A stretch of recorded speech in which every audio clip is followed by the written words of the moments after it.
Are out of the north at 3 miles an hour. Very humid at 5:02 on AM 560. The Answer. Good morning. I'm Mike Scott. Loyola University's Lakeshore campus has now seen 3 sexual attacks on the same block within the past year. The latest incident taking place Sunday night around 10:30 p.m. near a dorm in the 6300 block of North Winthrop. Female student was walking near Seattle Hall when she noticed 2 men leaning up against a fence. Then one of the men reached out and groped her. Students were alerted about the attack via a campus-wide email, and so far no one has been caught. This morning, before you eat breakfast, roughly 10,000 cases of Kellogg Eggo Nutri-Grain whole wheat waffles are being recalled. The Battle Creek-based cereal company says those waffles may be contaminated with listeria. However, there are no reports yet of anyone getting sick. The identity of a body burned in a West Side alley over the weekend has been identified as a teen boy. The remains have been identified, according to sources, as 15-year-old Demetrius Griffin Jr. Griffin Jr. was found in the 500 block of West Cortez Saturday morning. Crews were on the scene investigating a garbage fire when they found that body. Mayor Emanuel delaying his speech on public safety, originally scheduled to lay out plans to deal with a surge in violent crime today. Instead, Emanuel delivers that speech at Malcolm X College Thursday. Former Chicago Police Superintendent Gary McCarthy says the Laquan McDonald shooting video should not have been released last fall. Speaking to the City Club of Chicago, McCarthy said revealing the footage to the public may have compromised the criminal investigation of the teen's death. The FAA investigating a Wisconsin plane crash over the weekend that killed a suburban man and a teenage girl. Ralph Keller of LaGrange Park and 16-year-old Olivia Dahl of Sister Bay, Wisconsin, died Sunday night after a small aircraft went down in Peninsula State Park. Keller was a volunteer pilot returning the teen flying student to Door County from Green Bay when the accident happened. Chicago sports. Philadelphia beat our Bears 29-14. Jay Cutler 12 of 17 before he left with a thumb injury. Bears now 0-2. Kansas City beat the White Sox 8-3, and the Cubs were comeback winners over Cincinnati 5-2. The news service of Staples. Staples has great deals on everything you need printed for your business. Now get 20% back in rewards on all color printing, brochures, flyers, even signs, printed same or next day. Ends 10/29. Exclusions apply. See store or staples.com for details. Staples, make more happen. 5:05 and a check of traffic and weather on the way next on AM 560. My America is really easy. I can sum up my America in about 9.5 seconds. The Joe Walsh Show. It's my life, it's my money, it's my family, it's my business. I'll be responsible for everything. Government, get the hell out of my life. 9.5 freaking seconds. The Joe Walsh Show. Weeknights starting at 5. Right after Sean Hannity at 2 on AM 560. The Answer. That might have been 8.5 seconds. I have actually been on Balance of Nature for a year now.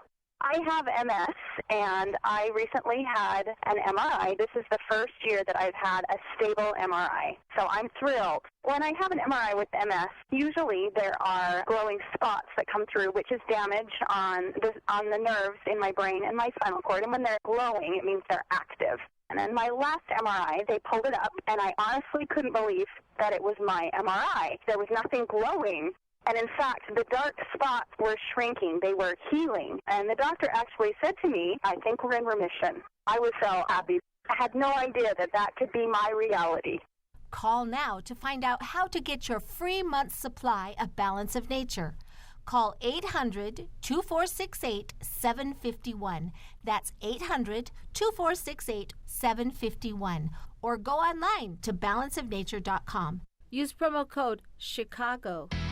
The big home show at the Pheasant Run Resort in St. Charles is finally here, this weekend only. If you're looking to remodel your kitchen, bathroom, basement, or maybe get a new roof, flooring, windows, or siding, then this is the event for you. At this two-day expo, you'll meet local and national contractors displaying their products and services. Get new ideas, set up estimates, and talk directly with contractors, many of which are offering huge discounts. Maybe you need a new furnace, insulation, or just a handyman. You'll find everything you need under one roof. Increase the value of your home and bring your friends and family. Special announcement! Attend the expo between 12 and 1 Saturday and Sunday to meet HGTV star Kelly Edwards and enter for your chance to win cash and prizes. The winner could be you. Remember, the big home show at the Pheasant Run Resort in St. Charles this weekend only. Get more information at homeshowevent.com. That's homeshowevent.com.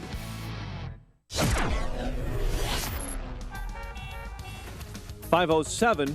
Let's get an early morning update on the roads in our AM 560 traffic center. Here is Jim Talamonte. Good morning, Jim. Good morning, Mike. I'm happy to report things are generally quiet on the expressways and roadways. The overnight road work almost entirely gone. There's still some work on the outbound Rhine extending to the Bishop Ford in the left lane from 91st to King Drive. The other overnight roadwork closures have wrapped up. The express lanes are now open on the inbound Kennedy. A little work on the westbound Adams Tollway coming off the Kennedy, but no delay there. There is an Elgin traffic signal issue, 31 at Chicago Street. The lights are completely out eastbound and westbound. They're flashing red north and southbound. Traffic service, the DEA, Heroin and Opioid Awareness Week. The epidemic is real. Heroin overdoses have risen 244% in just 6 years. Time to speak up, look out, and help save our communities. Visit GetSmartAboutDrugs.com to help someone you know struggling with pill abuse or heroin.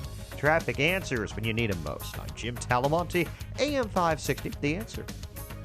Chicago's Morning Answer starts next. Your official Chicagoland weather forecast from the AirComfort.com Weather Center.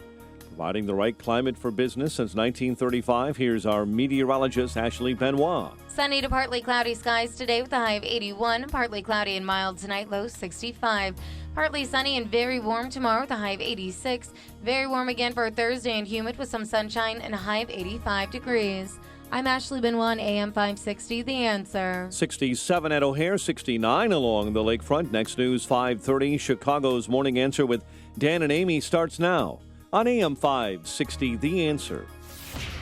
This hourly segment is brought to you by Radio Garden Sense, a show bringing your property's gardening needs alive. Radio Garden Sense, Sunday mornings at 11 on AM 560, The Answer. This is Chicago's Morning Answer with Dan Proft and Amy Jacobson on AM 560. The Answer.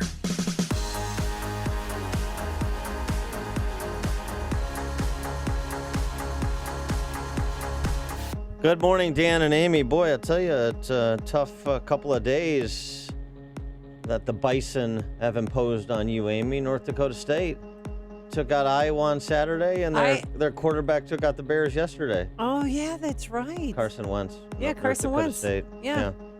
That's why I didn't wear my bib overalls on Monday, because after a Hawkeye win, I'm going to put them on.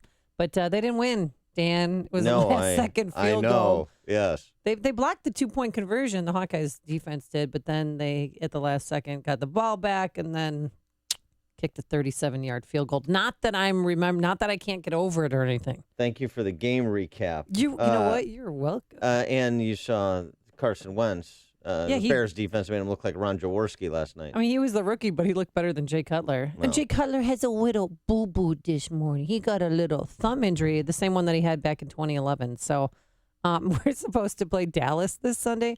My suggestion is not even show up because it could be involuntary manslaughter. I mean, Dallas is going to destroy the Bears, I think. Dallas is not a good team. You don't think they're good? No, they're not. Okay. But the Bears are a worse team. Right. So that's the problem.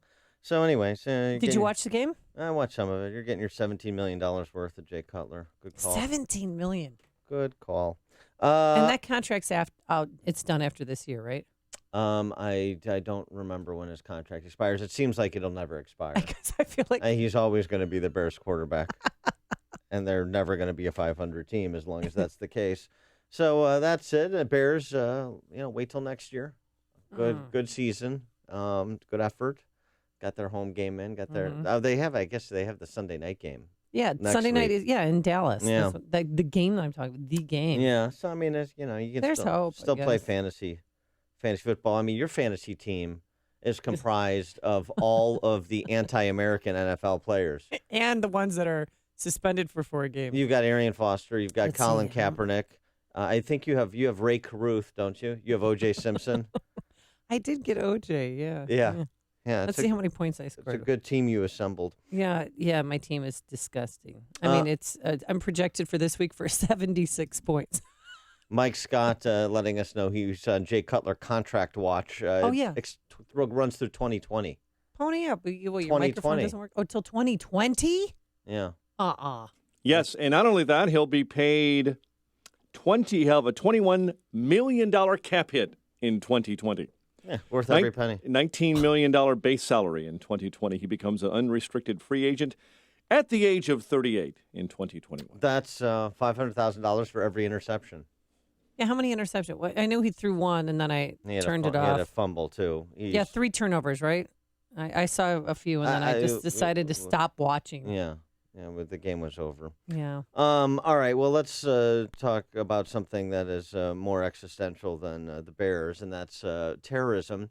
All kinds of developments yesterday after the show with the arrest after a police shootout of the Chelsea bomber, alleged Chelsea bomber. Yeah, and you have to say alleged until he's convicted in court, which I kind of think, I don't know. What do you think here? I don't actually, but I'll say You'll say it? But yeah, I don't. Yeah, it was a pretty dramatic shootout. The owner of this bar in Linden, New Jersey, which is near Elizabeth, was walking to work, and he saw him in the vestibule of his bar sleeping, and called, and apparently he had seen Rahami on CNN because CNN brought that up about every 5 seconds that this is because of our good work because we put his mugshot up. CNN, we're the heroes here.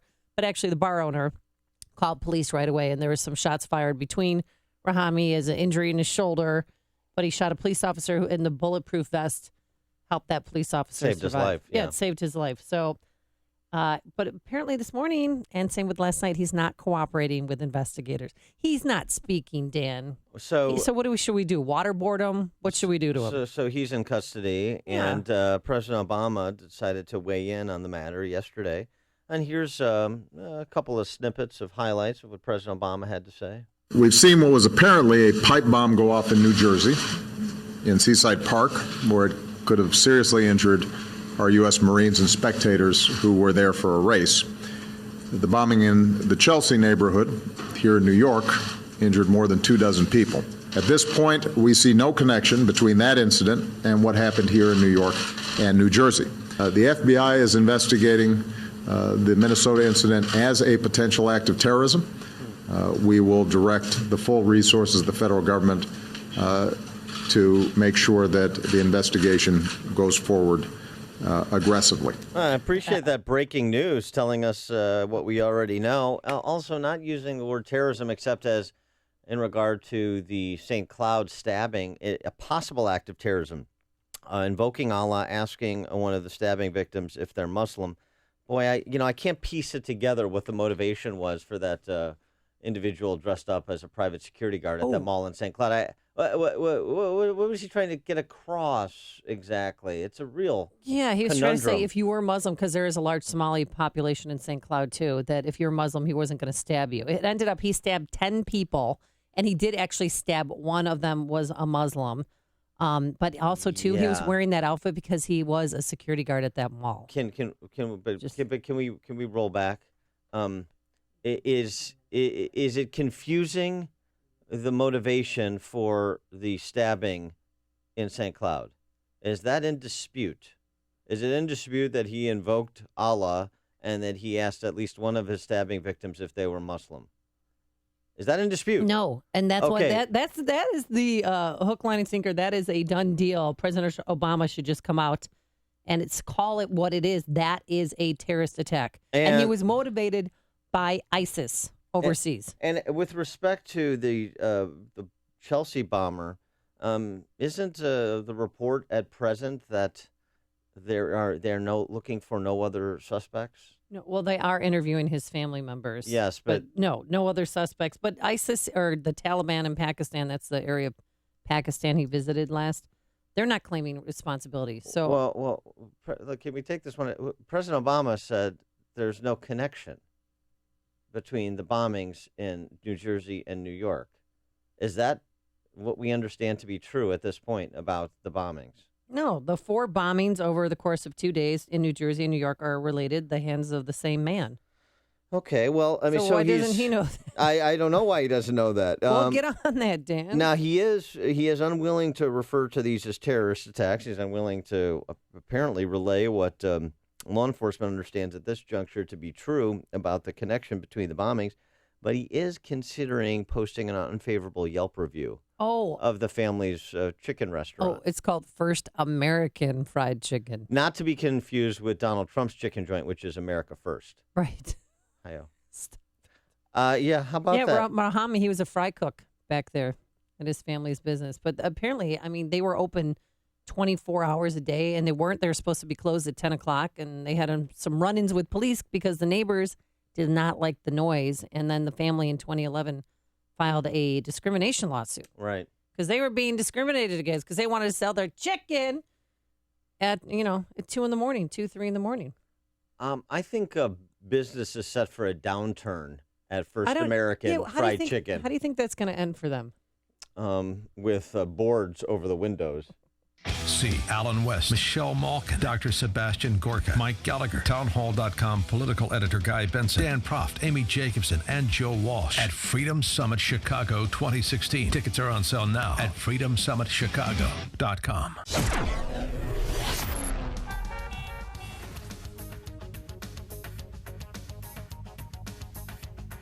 Coming up next, Josh Earnest and the word narrative. And does it fit their narrative? But first, here's your forecast. Today, it's just going to be a gorgeous day. Plenty of sunshine, a few high clouds, warm again, a high of 81 degrees. And tomorrow, partly sunny and very warm, even warmer, a high near 90.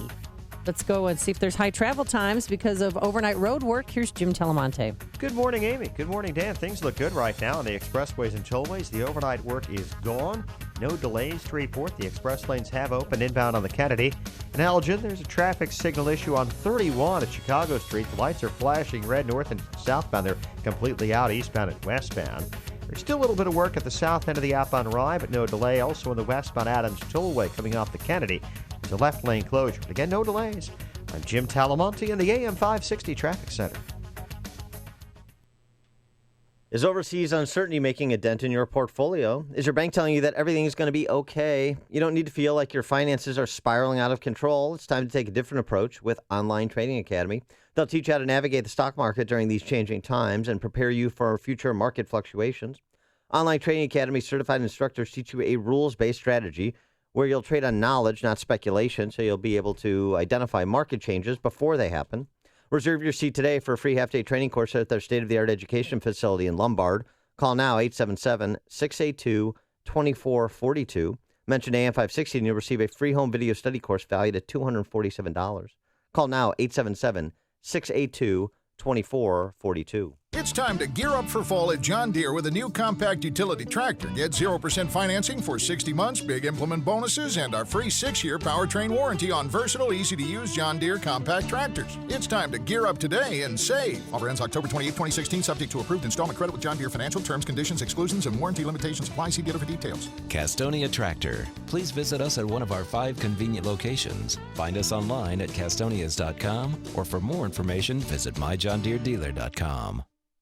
Neighborhoods all over the country are on high alert after another one has gone missing. Taylor Alloway is on the scene. Despite the best efforts of law enforcement, the criminals remain at large. I spoke with the police moments ago. 96 elephants are lost every day. We just don't have enough of a force to protect them all against poaching. At the rate they're disappearing, there will be no elephants left to lose in 10 years. And that's a crime against us all. Stop the ivory trade. Fight the crime. Go to 96elephants.org. As a business owner or HR director, you've seen medical plans disappear. You've seen deductible and co-payment and total out-of-pocket expenses skyrocket, and the new prescription plans are a joke. You've been forced to accept the Obamacare-compliant plans, while at the same time, labor organizations and other friends of the establishment have been given special exemptions. Thankfully, the market for group health insurance has caught up, and some companies we work with can now offer these same ACA-exempt policies for your employees. My name is Greg Eck, president of Beneficial Solutions. Our team has been reacting to ever-changing insurance markets for the past 25 years. Beneficial Solutions will arm your company with the latest tools to protect your business from potential ACA penalties and make the most of your employee benefit dollars. Call us now so we can game plan before open enrollment season arrives at 630-717-8282. That's 630-717-8282. Or find us online at beneficialsolutions.com. AM 560, The Answer. Chicago's Morning Answer with Dan and Amy continues now. And make sure to stay tuned to catch me, Mike Gallagher, coming up at 9, only on AM 560, The Answer. Good morning, Dan and Amy. So we're learning more about the Chelsea, New Jersey bomber, alleged. And, boy, it starts to fit a fact pattern we've heard before. By the way, Mr. Rahami, not an honor student. No, but he was the class clown, according to CNN, and that he was popular. Yeah. You're right. Less popular now. Had a series of run-ins with the law beginning in 2008. He spent a day in jail for unpaid parking tickets. In 2012, spent another day in jail after he violated a restraining order. Spent 3 days in jail in 2014 on weapons and aggravated assault charges after stabbing a person in the leg. Grand jury dropped the charges in that... with respect to that fight, which allegedly began as a domestic dispute, also reportedly a deadbeat dad on top of it. So he's got a wife in Pakistan. They got married in 2010, apparently. And why she hasn't been able to come over here? Oh, she had some problems with a visa, which is good. That might be showing that the system's working. But oh, really? He lived with his dad in that tiny apartment above America's First or whatever fried chicken joint. How did his dad not know what was going on? Because his dad was stopped yesterday by NBC News, and they asked him a question. You know, were you involved? How did you not know? Did you know that your son was doing this? No. You had no idea? No idea. I'm not sure what's happened exactly. I'm not sure. I mean, he was so squirrely, Dan. If you see this video, he's looking around. He's not talking to the reporter. His brother, who's in the front seat, is also, he had that look on his face, you know, that smug look, like, we got you, suckers. You know what I mean? It was just, it's very bizarre. But they traveled with him to Pakistan and to Afghanistan. The three of them traveled together. Yeah, it's being reported that 3, possibly 4 trips to Pakistan and Afghanistan over the past 10 years. His father, also in Pakistan as recently as July 2011. That's according to a family attorney who informed a judge in the civil suit that you mentioned previously, where the father was a plaintiff, that he wasn't expected back in the country for a time. Proceeding, so in terms of the delay on the civil suit that had been filed for alleged discrimination that they had suffered, that the family had suffered at the hands of local authorities. So, traveling overseas, this is the Tsarnaev issue. This is the Boston bombers, San Bernardino, the wife with the visa issue, and one of his friends, the bomber's friends, said he underwent a quote-unquote shocking change after his Afghanistan trip. At one point, he left to go to Afghanistan, and 2 years ago, he came back, popped up out of nowhere, and he was real religious, said a friend of his named Flea Jones, no relation to Flea from... what? Flea, the guitarist from Flea, Californication. Why am I blanking on the name? Mike knows. Red Hot Chili Peppers. Yes. That's it. All right. I ruined my own joke. And it was shocking. I'm trying to understand what's going on. I've never seen him like this. This is his friend describing the Chelsea bomber. Right. And then we're learning this morning that second bomb, that pressure cooker that did not go off, there was a note nearby, and he was claiming responsibility on the note and praising the Boston bombers. Now, if your intention was to detonate the pressure cooker, there would be no note to be found anyway. So it's very strange what happened. And his fingerprint was on that cell phone, on that unexploded pressure cooker. And that's how police, with the help of the surveillance video, got to piece together that, who they were looking for. And with the help of thieves. So thank God he was a dumb terrorist. And with the help of thieves, this is kind of an interesting story. Thieves snatching bags from city streets and train stations inadvertently helped law enforcement get the upper hand, reports DNA Info. The people that were running around just taking bags that were left or that they could get their hands on, they picked up a bag that had one of the bombs in it. Oh, my God. one of the explosives in it. So thieves inadvertently helping police. Can't make this stuff up. Let's go to Kent in Lincoln Park here on Chicago's Morning Answer. Hey, good morning, guys. You know, Barack Obama and, de Blasio, basically not acknowledging that there's any terrorism link whatsoever is a gift to Donald Trump and the Republican Party. These guys are acting like college professors, and they're telling you what they want you to believe when, the American public actually is smarter than that and they understand when it comes to life and death, the risk that's involved in what terrorism is. And these guys, for whatever reason, they're either too dumb or they just think we're too dumb to understand what terrorism is. All right. Yeah, thanks for the call, Kent. Ed in Oak Brook. Yeah, you know what? When Trump started out on his campaign, one of the things that he said after a terrorist attack was that we should go after the families of the terrorists. Well, you know what? It looks like he was right then, and he's right now. Well, but I don't know why. Not exactly. What are you talking about, Dan? These guys are all working together with their families. You just said the guy's father and his brother are looking smug. Even Amy said that. And another thing I just heard, James Comey said there was no intent involved, so he's not going to suggest any charges in this case. Yeah, okay. And he does have a point. So. I mean, I don't know if we have time to discuss this, but I mean, Catherine Russell, the wife of Tamberlin, I mean, think about this, Dan. They lived in an 800-square-foot studio, and they had 8 pressure cookers in there. There's not even enough room in the cabinets to store 1 pressure cooker, let alone 8. She knew. She went with him to buy those pressure cookers, and now she's in hiding. She hangs out with his her mother-in-law, and other people from the Chechnyan movement because she's Muslim. I mean, she grew up a Christian, daughter of a Rhode Island doctor. So she's still, her attorney recently told People magazine that she's still in fear that she might be charged, which she should be. And then there's Noor Martine, her husband, Omar, the one that's responsible for the massacre in Orlando nightclub. Why hasn't she been charged? I mean, it's like we're giving a pass to these family members, and I don't know why. Yeah. I mean, she drove him to that, to scout out the club before he went on his mass shooting spree. There's what we know, and then there's making a case against individuals that clears the reasonable doubt threshold in a court of law. Go after family members, go after anybody based on where the evidence leads, and that's why Trump's statement about going after family members was ham-handed. You don't go after family members indiscriminately. You go after family members if they are a co-conspirator in illegal activity. Fine. You go where the evidence leads. It's a real simple statement. It's a real simple principle. It's called the rule of law. It's the foundation of this country. Connect with Dan and Amy using the AM 560 mobile app. Download it today at 560theanswer.com/mobile. Have you wanted to buy a MyPillow? You're in luck. For August only, when you buy one premium MyPillow, you'll still get the second one for free, but you'll also receive 2 additional Go Anywhere MyPillows for free.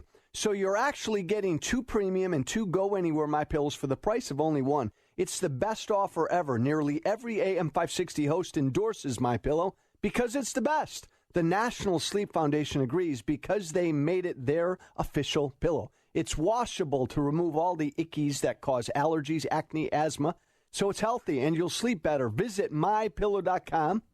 Click the radio listener special tab and use the promo code Joe. You'll get 2 premium MyPillows and 2 Go Anywhere for the price of 1. Or you can call 1-800-489-0201. Mention the radio listener special and use the promo code Joe. That's MyPillow.com or 800-489-0201.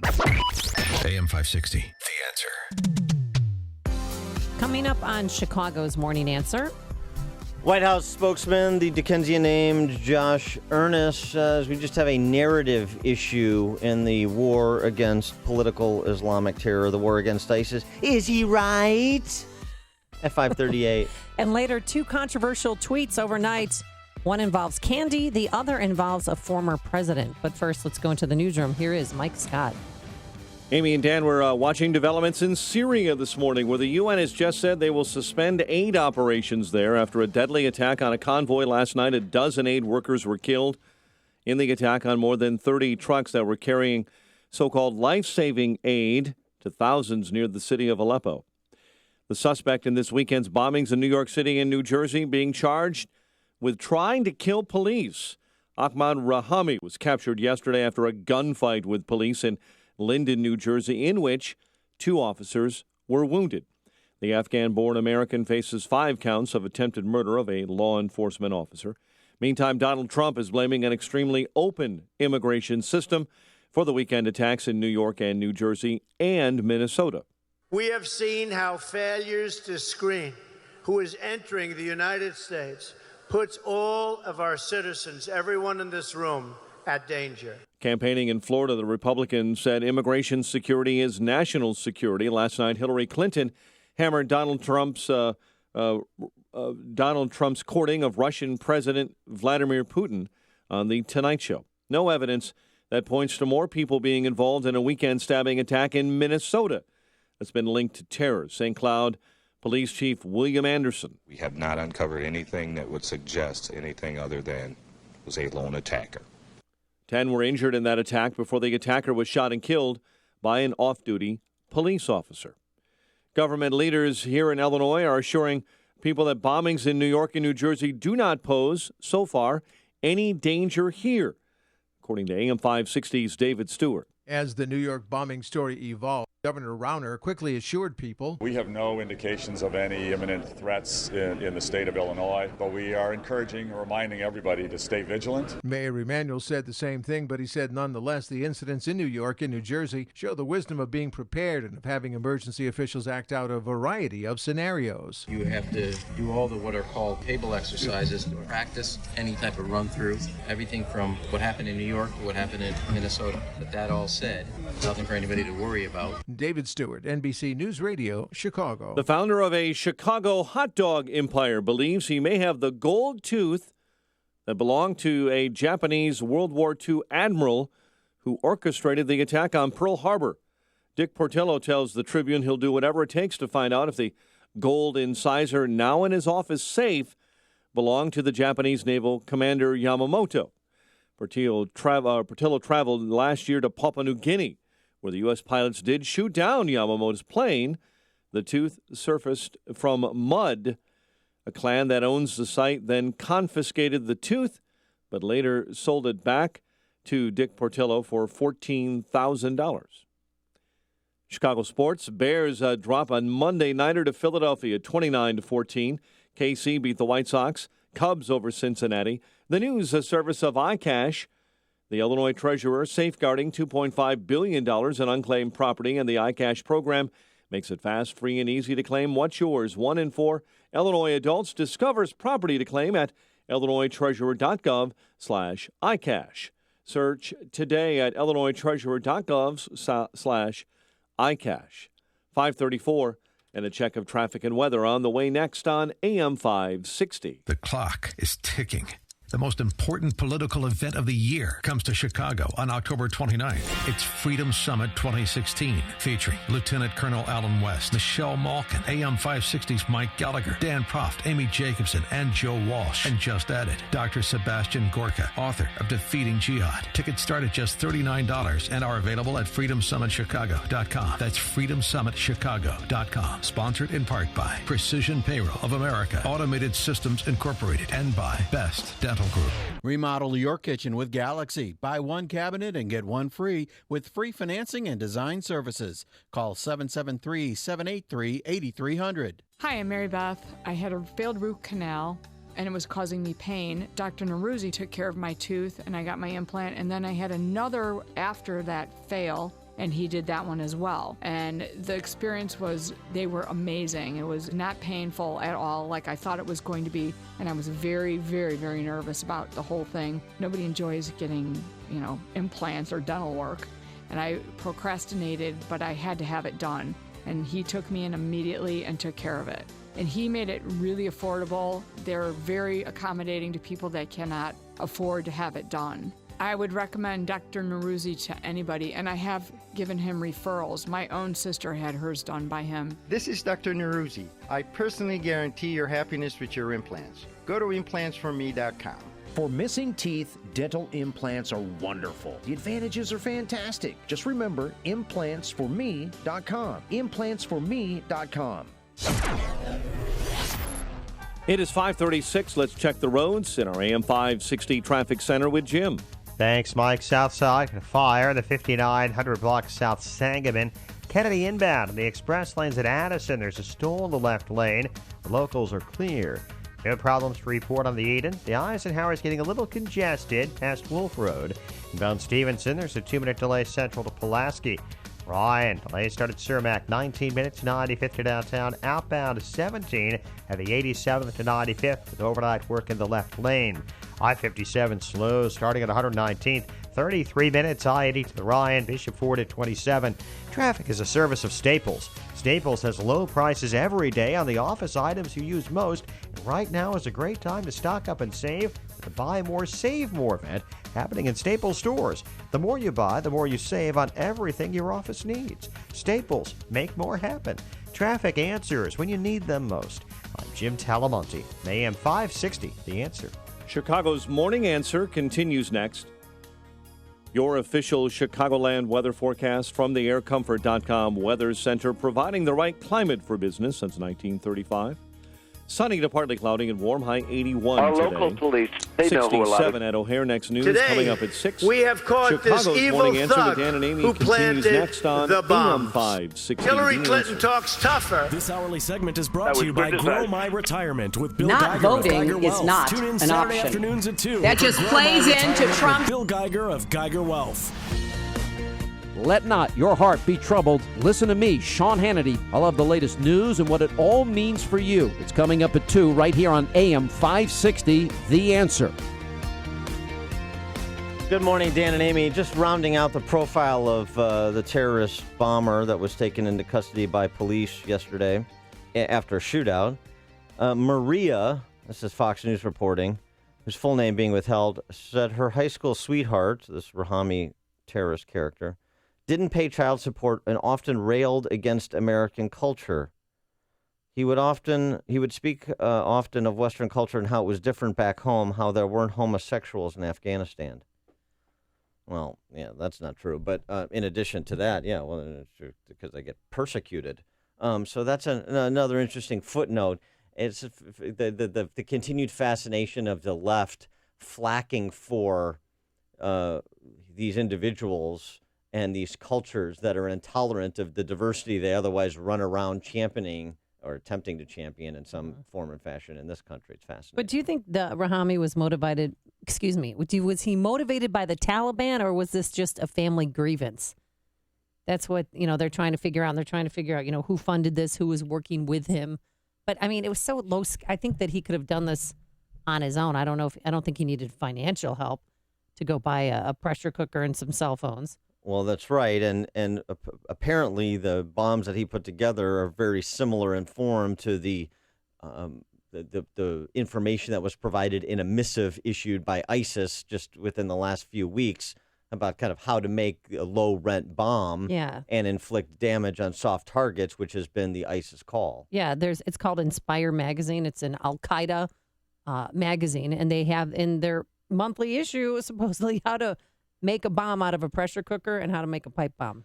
And he used the same things, the ball bearings, the BBs, and Christmas lights. And so we have, the profile of this individual coming into focus and the family starting to come into focus. And, of course, this is not new. There's not much here that is particularly revelatory. This is not dissimilar to the profiles that we've seen with other political Islam domestic terrorists in this country.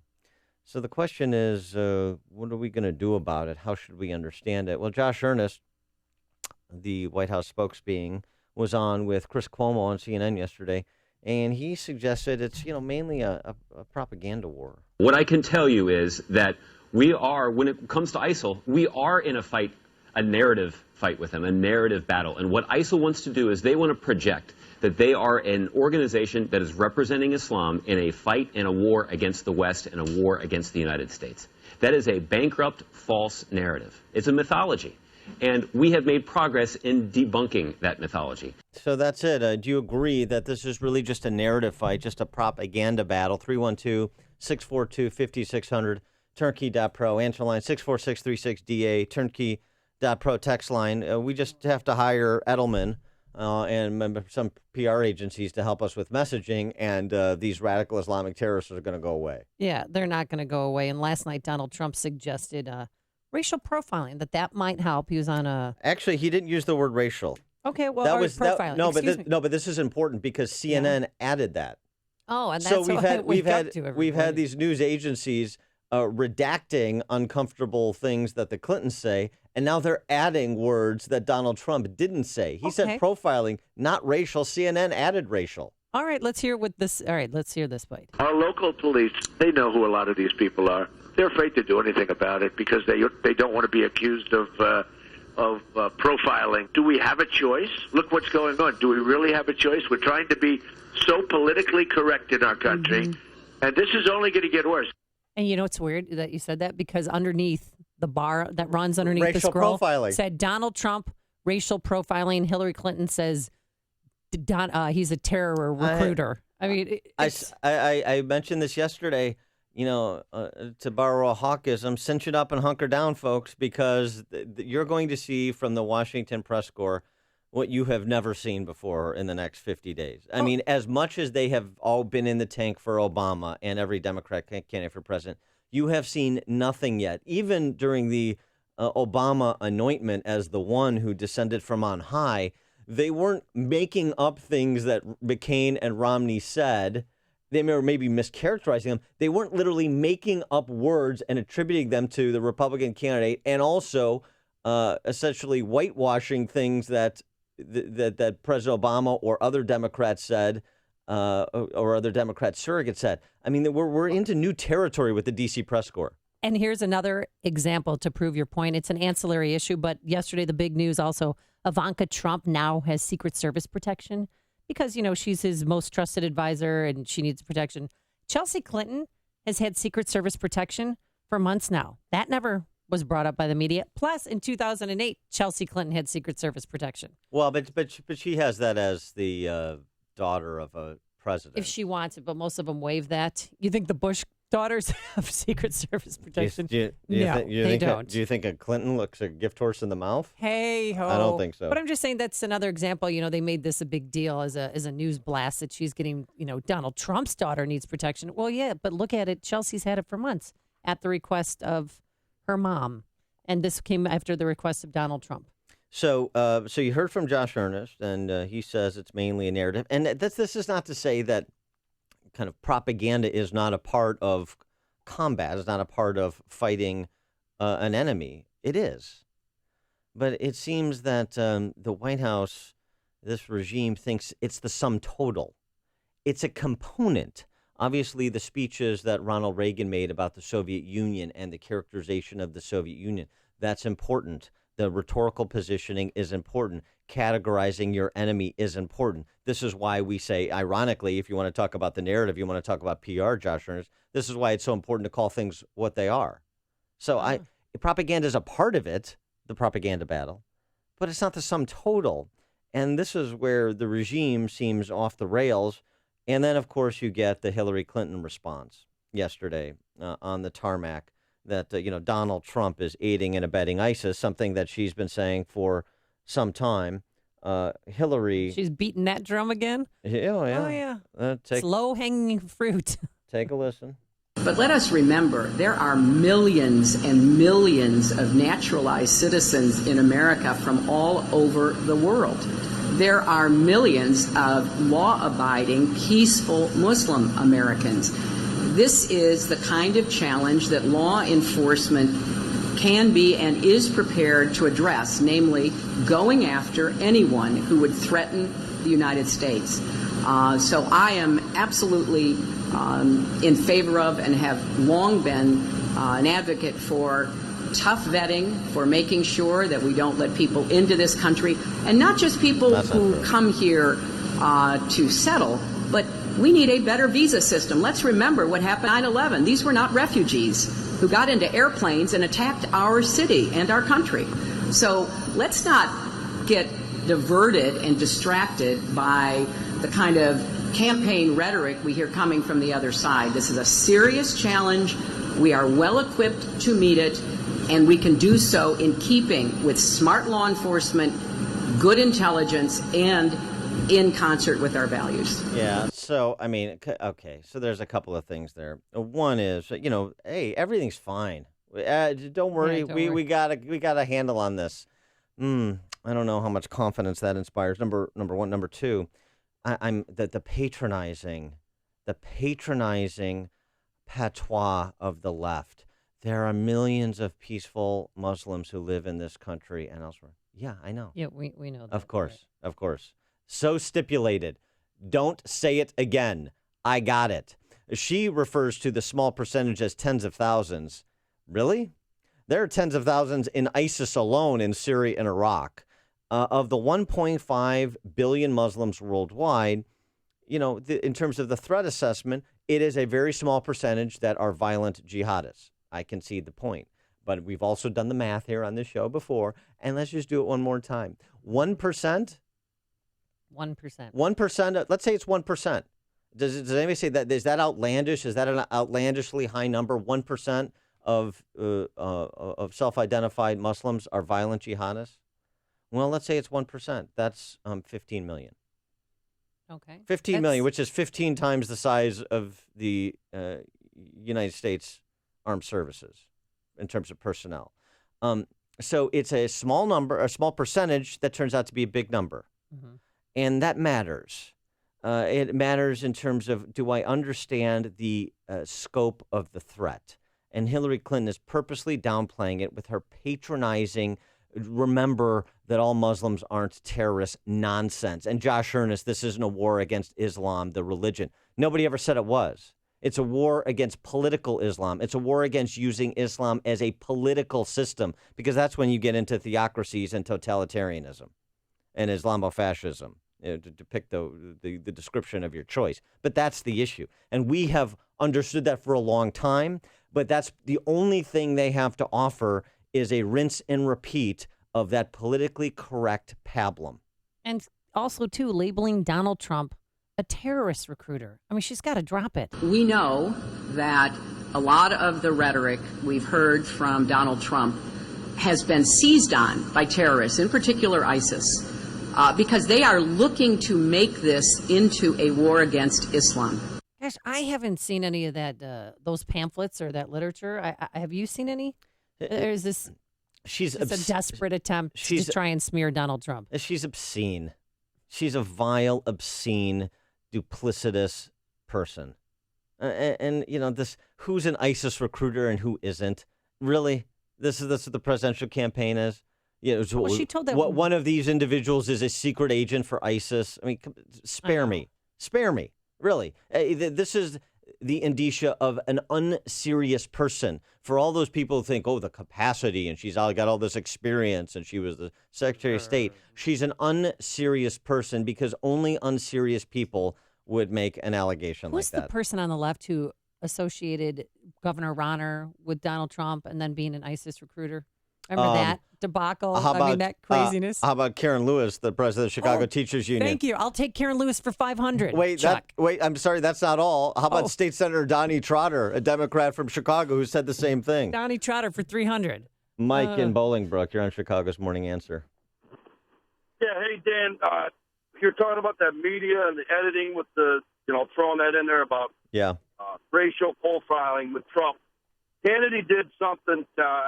He put a clip together. Now, he purposely did this in Obama's own words about how pro-Islamic America is the way to go. It's worth to listen to.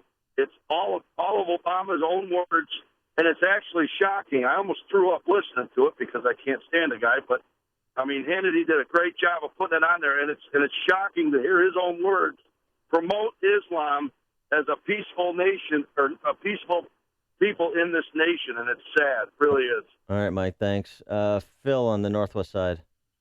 Yeah, it sounds like Hillary just keeps repeating, let me do my job that I haven't done for 30 years. Let me do my job. Everybody get out of the way and let me do my job. It's amazing to me. Everybody's supposed to get out of the way and let her do her job. I'd like to know what job she's been doing all this time. Clear the way for her eminence. Thanks, Phil. Listen to podcasts of Dan and Amy from the AM 560 mobile app. Download it today at 560theanswer.com/mobile.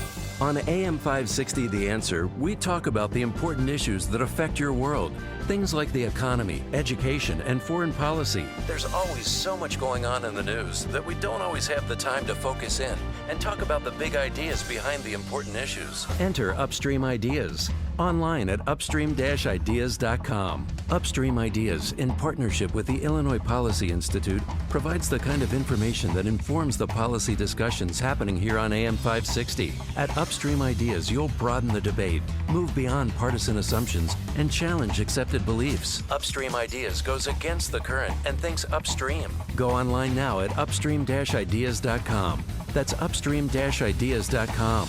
You'll be armed with new information and fresh perspectives to help encourage you to make the state of Illinois and the United States of America a bit freer, a bit more just, and a bit more civilized. Upstream-ideas.com. Signature Bank is Chicago's fastest growing, independently owned business bank. Signature Bank listens to your story, learns about your business, and sticks with their customers. I'm Dan Proft, and I know this because Signature Bank is my business bank. I'm Kevin Bastuga, co-founder of Signature Bank. As native Chicagoans, my partners and I know this city, its economy, and the challenges that small businesses face. We like to think of Signature Bank as your hometown bank. Chicagoans helping Chicagoans. We understand that banking is ultimately about people, and we build long-term, lasting relationships with our customers. We stand by our customers, and our customers stand by us, and we welcome new customers every day. We look forward to welcoming you and your business into the Signature Bank family. Signature Bank is looking for their next success story. Learn more about turning your business vision into reality. Visit signature-bank.com. Signature Bank, helping local businesses succeed. Member FDIC, Equal Housing Lender. My name is David Hochberg, and I'm Vice President of Lending at Pearl Mortgage. If you're looking to secure a reverse mortgage, give me a call. Hal called Chicago's hometown bank. You know, the one that counts your change for free for a reverse mortgage. Hal thought Chicago's hometown bank's closing costs were excessive, so he called for a free consultation. I reviewed Hal's loan documents and confirmed that Chicago's hometown bank was charging him over $9,500 in closing costs, which is ridiculous. I helped Hal secure a reverse mortgage and paid for all of his closing costs. Now I know how Chicago's hometown bank pays for all those change counting machines. If you're in the market for a reverse mortgage and want to be treated with respect like Hal, give me a call at 312-751-1333 or visit am560david.com. I've helped thousands of AM 560 listeners, but I can't help if you don't call 312-751-1333 or visit am560david.com. Pearl Mortgage and Equal Housing Lender, Illinois Residential Mortgage License D4358, RMLA, NMLS 19186. AM 560, The Answer. Wish we could talk about that on the radio. Yeah. But we're going to discuss Freedom Summit 2016. It's coming back to Chicago on Saturday, October 29th. It's happening at the Chicago West and Northwest in Itasca. The keynote dinner speaker will be Lieutenant Colonel Alan West. Our keynote lunch speaker will be Michelle Malkin. And who else, Amy? AM 560's Mike Gallagher will also be there, as will Guy Benson of townhall.com. We'll also be there. Have we worked on our routine yet? Yes, exactly. We're going to do Putting on the Ritz, Young Frankenstein style. And just added our keynote breakfast speaker, Dr. Sebastian Gorka, author of the New York Times bestselling book, Defeating Jihad. Perfect timing. Now, there are just six premium gold seats remaining and less than 50 premium silver and economy tickets. Tickets start at just $39, so please go to freedomsummitchicago.com to buy yours. That's freedomsummitchicago.com. What is it, Dan? freedomsummitchicago.com. And join us on October 29th.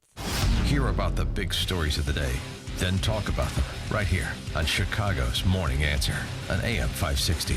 The Answer. Hey, you've heard how Automated Systems excels at assisting companies with systems integration and FDA compliance, but they're also a staffing leader. They supply handpicked elite leadership, subject matter experts, and proven technical professionals in engineering, quality control, and FDA compliance to support the life sciences field in executing mission-critical projects.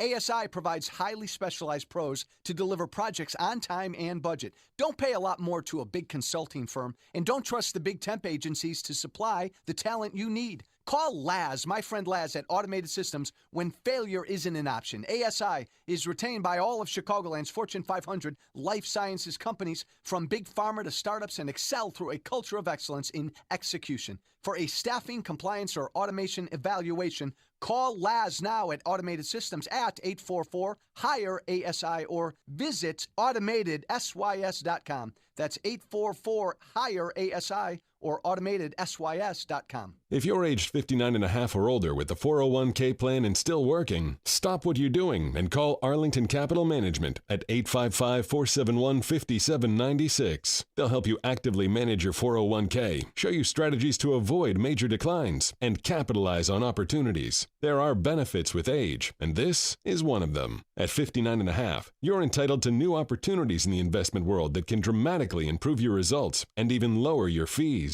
Call 855-471-5796 now and take the first step toward getting more out of your retirement assets. The team at Arlington Capital Management proactively explores the market, our economy, and all of the variables that offset your investments. Call 855-471-5796 now for a complimentary consultation. That's 855-471-5796 or visit arlington-capital.com. You worked hard to accumulate your nest egg. Now, it's time to put your money to work for you. Have you wanted to buy a MyPillow? You're in luck. For August only, when you buy one premium MyPillow, you'll still get the second one for free, but you'll also receive 2 additional Go Anywhere MyPillows for free.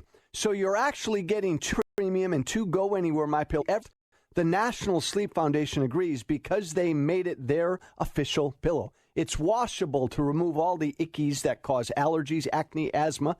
So it's healthy and you'll sleep better. Visit mypillow.com.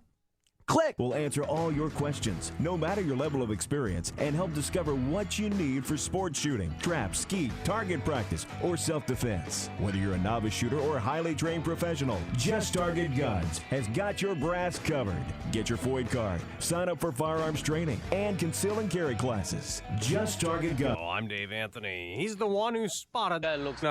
Talking about that American Views was a deadbeat dad. Fox's Leland Vittert, of course, fighting terror has become a big topic in the presidential race. Fox's Rachel Sutherland live in Washington. Dave, as authorities hunted down a suspect, the presidential candidates were already pointing fingers at one another. Democrat said gave us the attack sure to be a topic at the first presidential debate on Monday. Dave. Rachel, at Tulsa, Oklahoma's mayor is promising a fair. In Chicago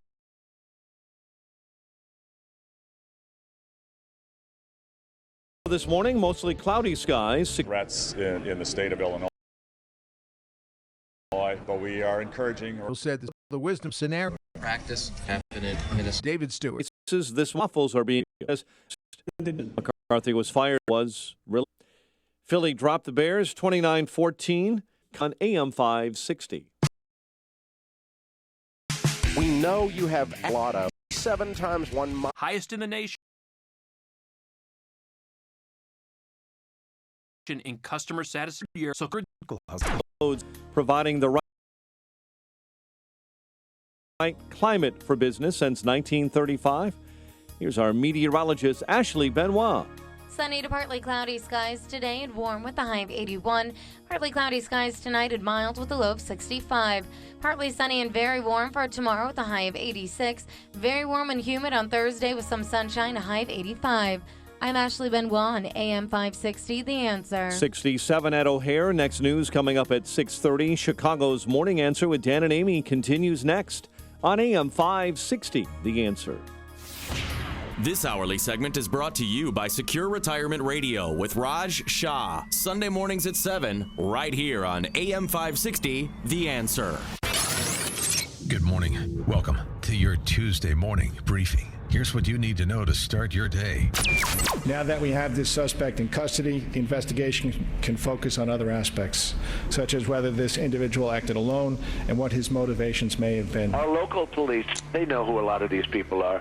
They're afraid to do anything about it because they don't want to be accused of profiling. We're going after the bad guys, and we're going to get them. But we're not going to go after an entire religion and give ISIS exactly what it's wanting. A denial of reality. 2 years ago. It's been 2 years since President Obama declared America's goal toward ISIS, which was defeated, and we haven't done it. This is Chicago's Morning Answer with Dan Proft and Amy Jacobson on AM 560. The Answer.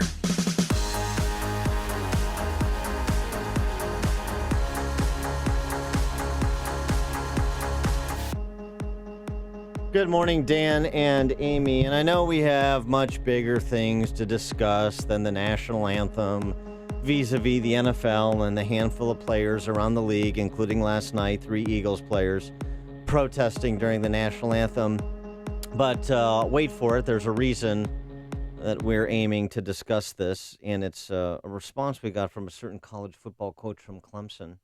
But yesterday, Amy, as you saw, for the national anthem, you had... We're doing it right now. Yeah, exactly. 3 players. Nobody does a Tommy Smith impersonation like you. Steve Means, Malcolm Jenkins, and Ron Brooks. They decided during the national anthem, they just stood next to each other and had their fist up for Black Power. Yeah, for Black Power during the national anthem. Malcolm Jenkins saying that it's important to keep the conversation going, quote unquote.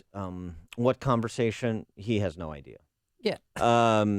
Which alleged police brutality case are you talking about, Malcolm Jenkins? It's just, and it's just like he forgets the names, he forgets situations, and it's just about, I think, people trying to make a name for themselves. And I am so sick of the networks covering the national anthem as if it's a new quarter now in the game. Oh, let's see which player is going to stand up or sit down or take a knee, because then they do commentary on it. It's so weird. Don't give them the attention. Focus on the flag and the people standing and shut up and sit down. Don't give them this platform. No, I want to see it. I want to see it. By the way, there's a suggestion that NFL viewership is down. It is down. And perhaps this is part of the reason, and perhaps it's just people can't stomach watching Jay Cutler play quarterback. I would certainly be in that category as well.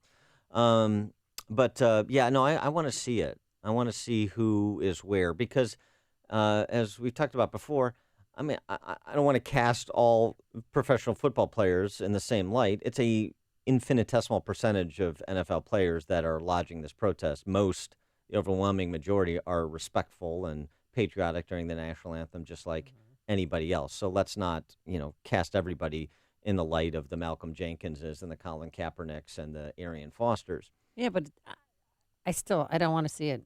They never covered the national anthem before. Just stop covering it, and I think that this will go away. I don't know if anyone agrees with me. 312-642-5600 is our turnkey.pro answer line. Well, that may be true, but why do you want it to go away? Don't you want people to show you who they are? I just want to watch football. I watch sports to escape everyday life. I don't want to politicize. I don't want to see, gosh, I can't stand pink during the month of October. Stop it already, please.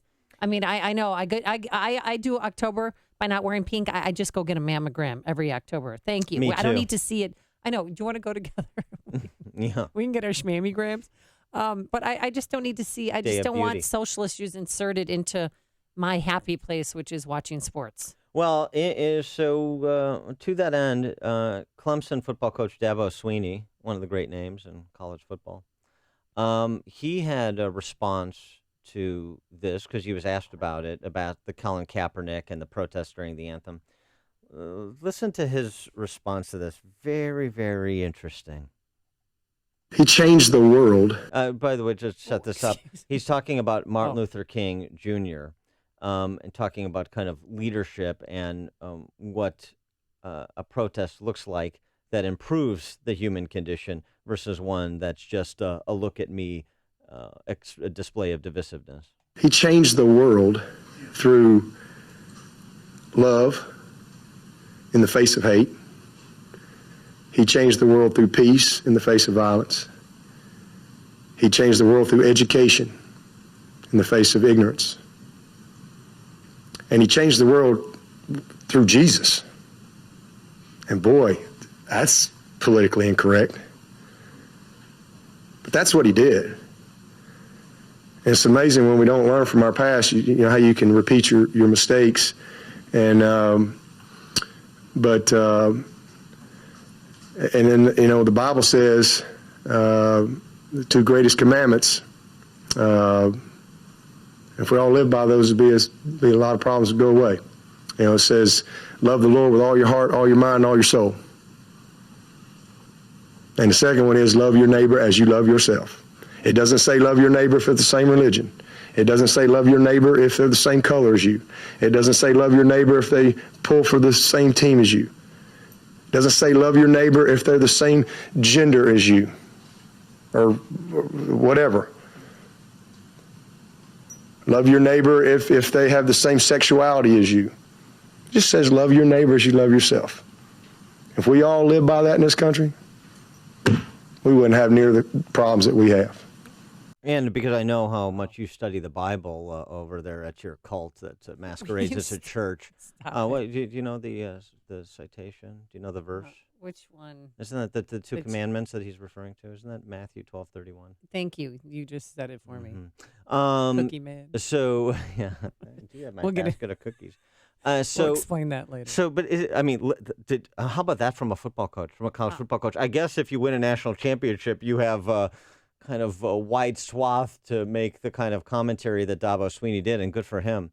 But what about that response? That's a time, because sports is so impactful on culture, it's nice to hear a voice like Dabo Swinney speak truth to the power in terms of cultural approval of the social justice warriors who are really kind of impotent intellectually. I think it's wonderful, and I hope that he doesn't get sanctioned or ridiculed or spoken to about speaking from his heart. I mean, he was saying that we have a race problem, but we have a sin problem, basically, is what he was trying to say, and I loved it. And there's thousands of perfect traffic stops, a lot of good men, a lot of good women, but those don't get the stories. But there's some bad ones, too. There's some criminals that wear badges. Guess what? There's some criminals that work in the media. There's some criminals that are football coaches. There's some criminals that are politicians. There are criminals that work in churches. I think we have a sin problem in the world. That's what I think. It's so easy to say we have a race problem. It's so easy. No, we got a sin problem. That's just my opinion. That's Dabo's opinion. And I think the answer to our problems is exactly where they were for Martin Luther King when he changed the world. Love, peace, education, tolerance of others, Jesus. That's what I think. I want Dabo Swinney to give the homily at Holy Name to move Archbishop Supich off the stage and off the altar, and the stage, and hear a little preach on from Dabo Swinney. I mean, that was beautifully delivered and from his heart. I mean, he didn't have a teleprompter, folks. That's how he feels. Well, because he's a Christian, and so he knows, and that's why he's conversant. That's why he can speak to this seemingly idiosyncratic issue of protesting the national anthem or not. He also was asked, would he sanction his players if they protest? He wouldn't. He said he wouldn't. But he doesn't approve of it. It's divisive of team concept. It's standing outside the team construct. But he wouldn't discipline them. But his larger point is the larger discussion goes to the larger discussion we should have about these matters, rather than just the kind of should somebody get fined or not fined. He's speaking to the culture. He's speaking to the underlying problems where these protesters are, reacting to the incident du jour and trotting out the same lobotomized lingo, the same liberal tropes that we've heard for generations that have gotten us nowhere. That's why I thought it was important to play what Dabo Swinney had to say, one of the more articulate comments on the subject I've heard. I hope Colin Kaepernick and the 3 guys from the Eagles and the 4 from the Dolphins are listening to that, or it could make them listen to it somehow, some way. Bob in Waukegan, you're on Chicago's Morning Answer.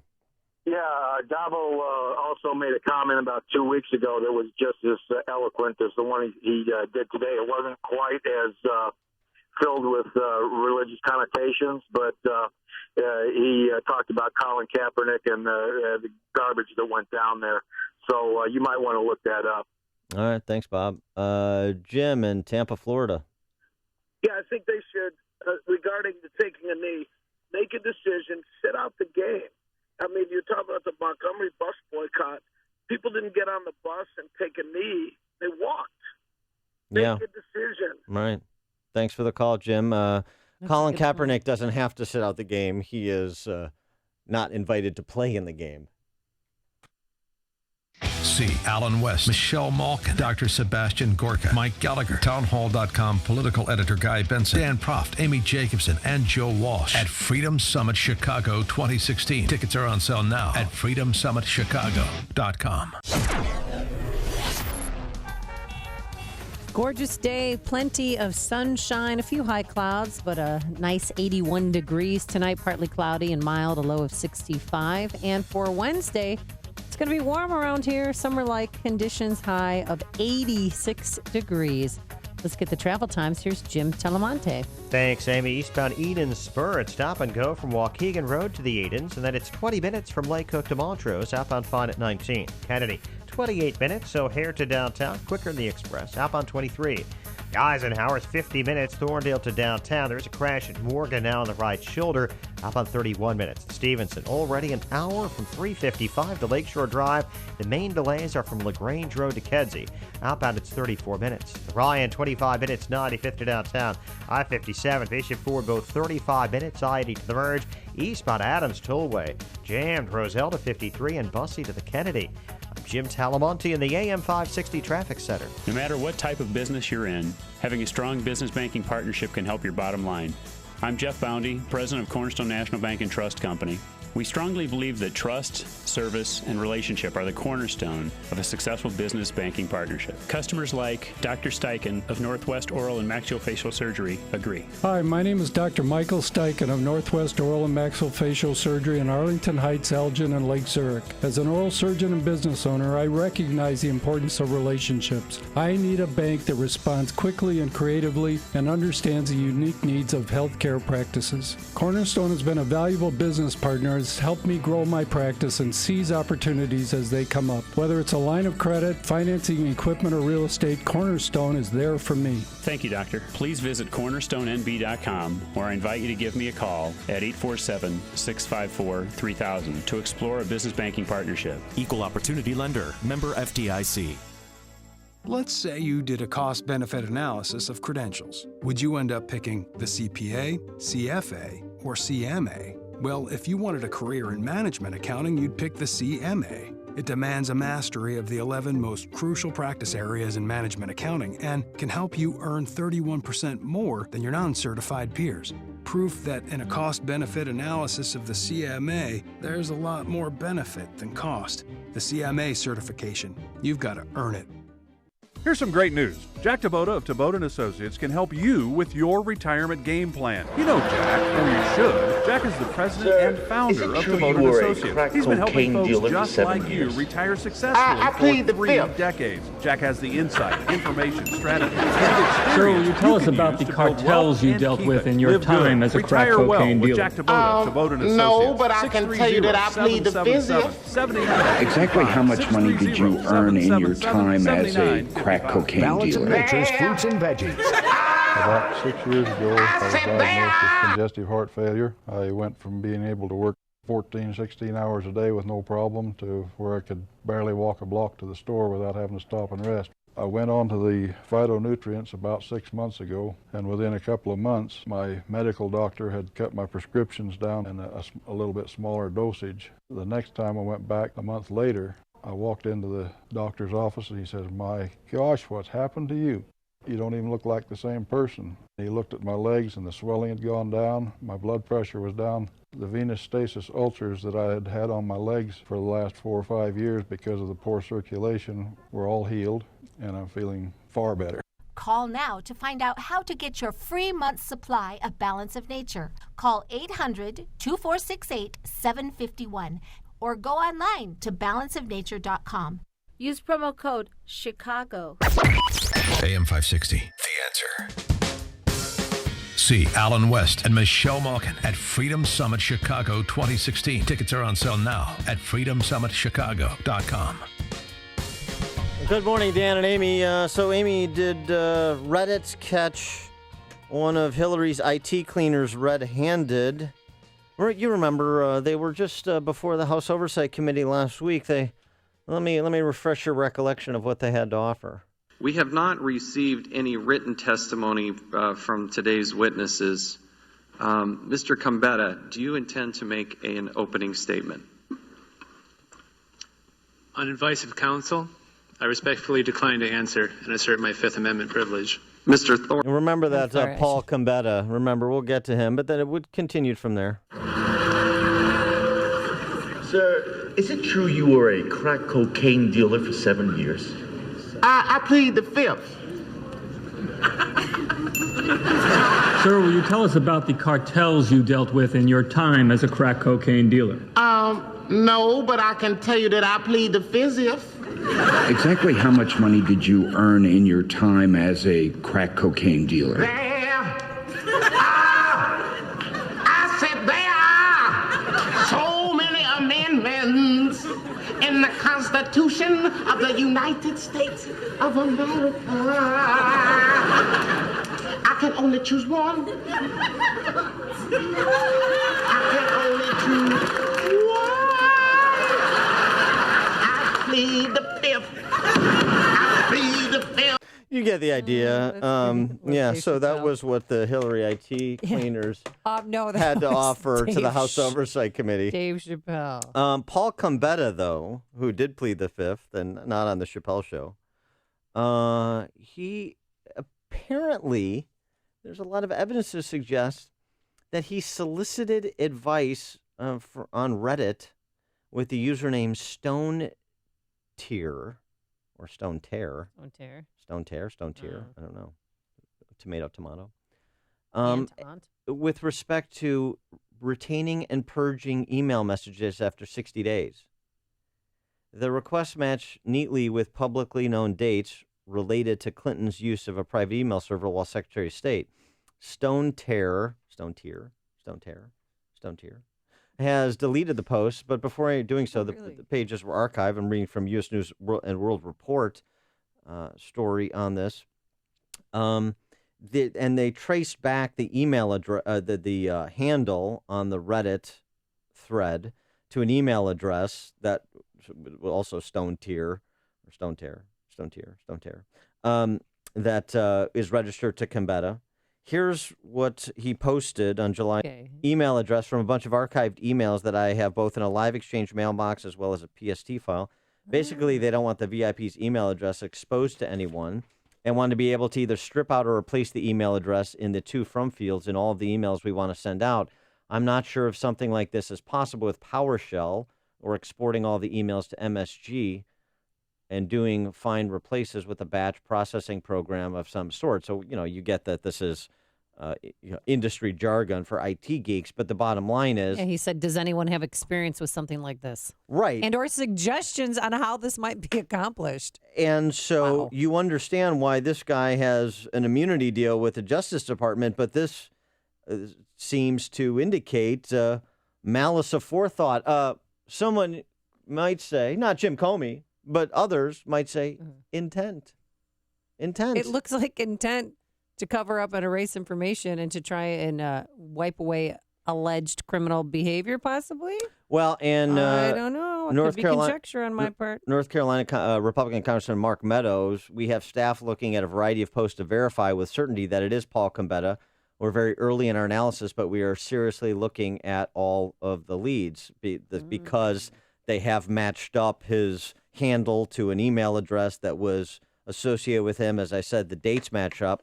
So another interesting development that just continues to round out the case that, of course, the purging, if using bleach it wasn't obvious enough. Or smashing a phone with a hammer. Right, as if that the intent to deceive, the intent to obfuscate, the attempt to hide is manifest. And now you know why these individuals struck immunity deals with the Justice Department. And the question will forever be, how can all of these people have immunity? And you work your way up and you see all of this going on around Hillary Clinton, but the principal had no knowledge. The principal was offering no direction per the actions that were taken. It's just not believable. It's news, opinion, insight. This is Chicago's Morning Answer on AM 560. The Answer. Want to know the secret that all those flipping houses gurus won't tell you? That flipping multi-unit properties is easier and more profitable than flipping single-family homes. With over 17 years of experience, we here at RE Metro will show you the art of buying and selling multi-unit properties. Come spend the afternoon or evening with our team of experts, and we will show you how to put $10,000 to $30,000 in your pocket over the next 90 days. This 2-hour class will teach you the art of the multi-unit flip and long-term hold. You'll learn how to buy, hold, and sell multi-unit properties with no money down, no credit, and no risk. You risk nothing but have everything to gain. This intensive 2-hour real estate class is coming to the Chicago area soon. Call 1-800-380-5764 to secure your seat now. This seminar is free for the first 30 people that call. Change your life now and learn the art of the multi-unit flip or long-term hold. Call 1-800-380-5764. 1-800-380-5764. Call now. Here's David Kolsak, president of Turnkey IT, on how they do business differently. It's been 20 years, and the business has changed probably 40 times in 20 years because technology changes every year, and you have to stay with it. You have to know where it's going and prognosticate where that is, and our clients really benefit from our knowledge and our experience and the way that we're reading the roadmap. We're putting them on things that are coming out in the future, and if it's not beneficial to the client, we won't be putting them on there. And a lot of people just fly by the seat of their pants. You know, we have a director of information technology that his job is only to scout new technologies and how they can affect a small business. Every business, no matter if it's a funeral home, a manufacturer, a car dealer, whatever, we all rely on our information. And when that information isn't available, your business is shot. So our main purpose is to really do our very best to keep people up 100% of the time, to keep them backed up and make sure that they can do what they do and we can deal with the technical stuff. Leave the technical stuff to the pros at Turnkey so you can focus on the important things of your business. Visit turnkey.pro today. AM 560. The Answer. And coming up on Chicago's Morning Answer, Hillary Clinton says we've got this terrorism thing under control. And in a related story, the United States government mistakenly granted citizenship to 858 immigrants who pose national security concerns at 6:36. and later a former Republican president is apparently voting for Hillary Clinton. We'll tell you who and we'll tell you why. But first, into the newsroom we go. Here is Mike Scott. 67 degrees. The man suspected of setting off bombs in New York City and New Jersey this weekend charged this morning with trying to kill police. Police in Linden, New Jersey captured Ahmad Rahami after a gunfight yesterday. The Afghani-born U.S. citizen and 2 officers were wounded. FBI Assistant Director William Sweeney Jr. We have directly linked Rahami to devices from New York and from Saturday in New Jersey. The work of the first responders, law enforcement personnel, and the contributions of an engaged public have been exceptional. A problem with the government's fingerprint system is being blamed for more than 800 immigrants with questionable backgrounds being granted U.S. citizenship. It's a report from the Homeland Security Department that says individuals had been slated for deportation under other identities. Hillary Clinton continues to try and hammer Donald Trump's bromance, she called it, with Russian President Vladimir Putin. She did so on The Tonight Show with Jimmy Fallon last night. He's trying to somehow convince people to forget everything he's said and done, and I don't think that he's going to get away with that. Clinton gearing up to face Trump in the first presidential debate on Monday. Former college basketball player in custody after threatening to blow up a Utah elementary school. School in Eagle Mountain near Provo was put under lockdown yesterday. Children safely evacuated. Chris Craig, dressed in Muslim garb, surrendered to police negotiators. There were no explosives found. He played for the University of Texas at El Paso. No one hurt following a large pallet fire on Chicago's west side near Damon and Grand Avenues. Roughly 10,000 cases of Kellogg's Eggo Nutri-Grain whole wheat waffles are being recalled. The Battle Creek-based cereal company says the waffles may be contaminated with listeria. As of yet, there's been no reports of anyone getting sick. Philly beat the Bears 29-14 on Monday Night Football. KC topped the White Sox. Cubs winners over Cincinnati. The news, a service of iCash. The Illinois Treasurer is safeguarding $2.5 billion in unclaimed property, and iCash makes it fast, free, and easy to claim. What's yours? 1 in 4 Illinois adults discovers property to claim at illinoistreasurer.gov/iCash. Search today at illinoistreasurer.gov/iCash. 6:34 and a check of traffic and weather on the way next on AM 560. Mike Gallagher sees a spiral in the Clinton campaign. Let me allow you to fully embrace how bad things are right now for the Clinton campaign with tightening polls, how good things are going for Donald Trump. It has turned in a major way.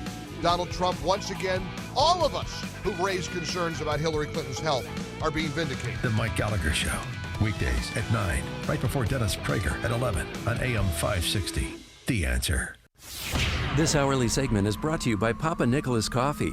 Papa Nicholas Coffee, roasted fresh daily in Batavia, Illinois. A couple years ago, I had a severe accident which disabled my right hand and caused chronic pain and complete suffering. It took many years before really we figured out exactly what it was or how to treat it. My whole goal was I did not want to be on high levels of pain medicine. After some time, I went to see Dr. Kenneth Candido to try to figure out the source of the pain and a solution and how to solve it. He listens. I'm going to cry because it's so real. I've been through so much, and he wants to help his patients, and he's there for me whenever I need him. This is Ken Candido of Chicago Anesthesia Pain Specialists. I have a simple message for you. If you or someone you love or someone you know has chronic pain, contact us. Treating chronic pain issues is what we do. We can make it better. Get an appointment and let's talk. MyPainChicago.com, MyPainChicago.com. All the info is available at MyPainChicago.com. Let's make you pain-free. 6:36. Let's get an update on the roads. AM 560 traffic center time. Here's Jim. Thanks, Mike. 8094 westbound. It's stop and go from Torrance to Indianapolis Boulevard due to ongoing construction. Eden's inbound 32 minutes. Lake Cook at the junction. Outbound 22. The Kennedy 36 minutes either way between O'Hare and downtown. The Ike an hour and 3 minutes. Thorndale to the post office. 47 minutes from Manheim. Outbound 40 to Thorndale.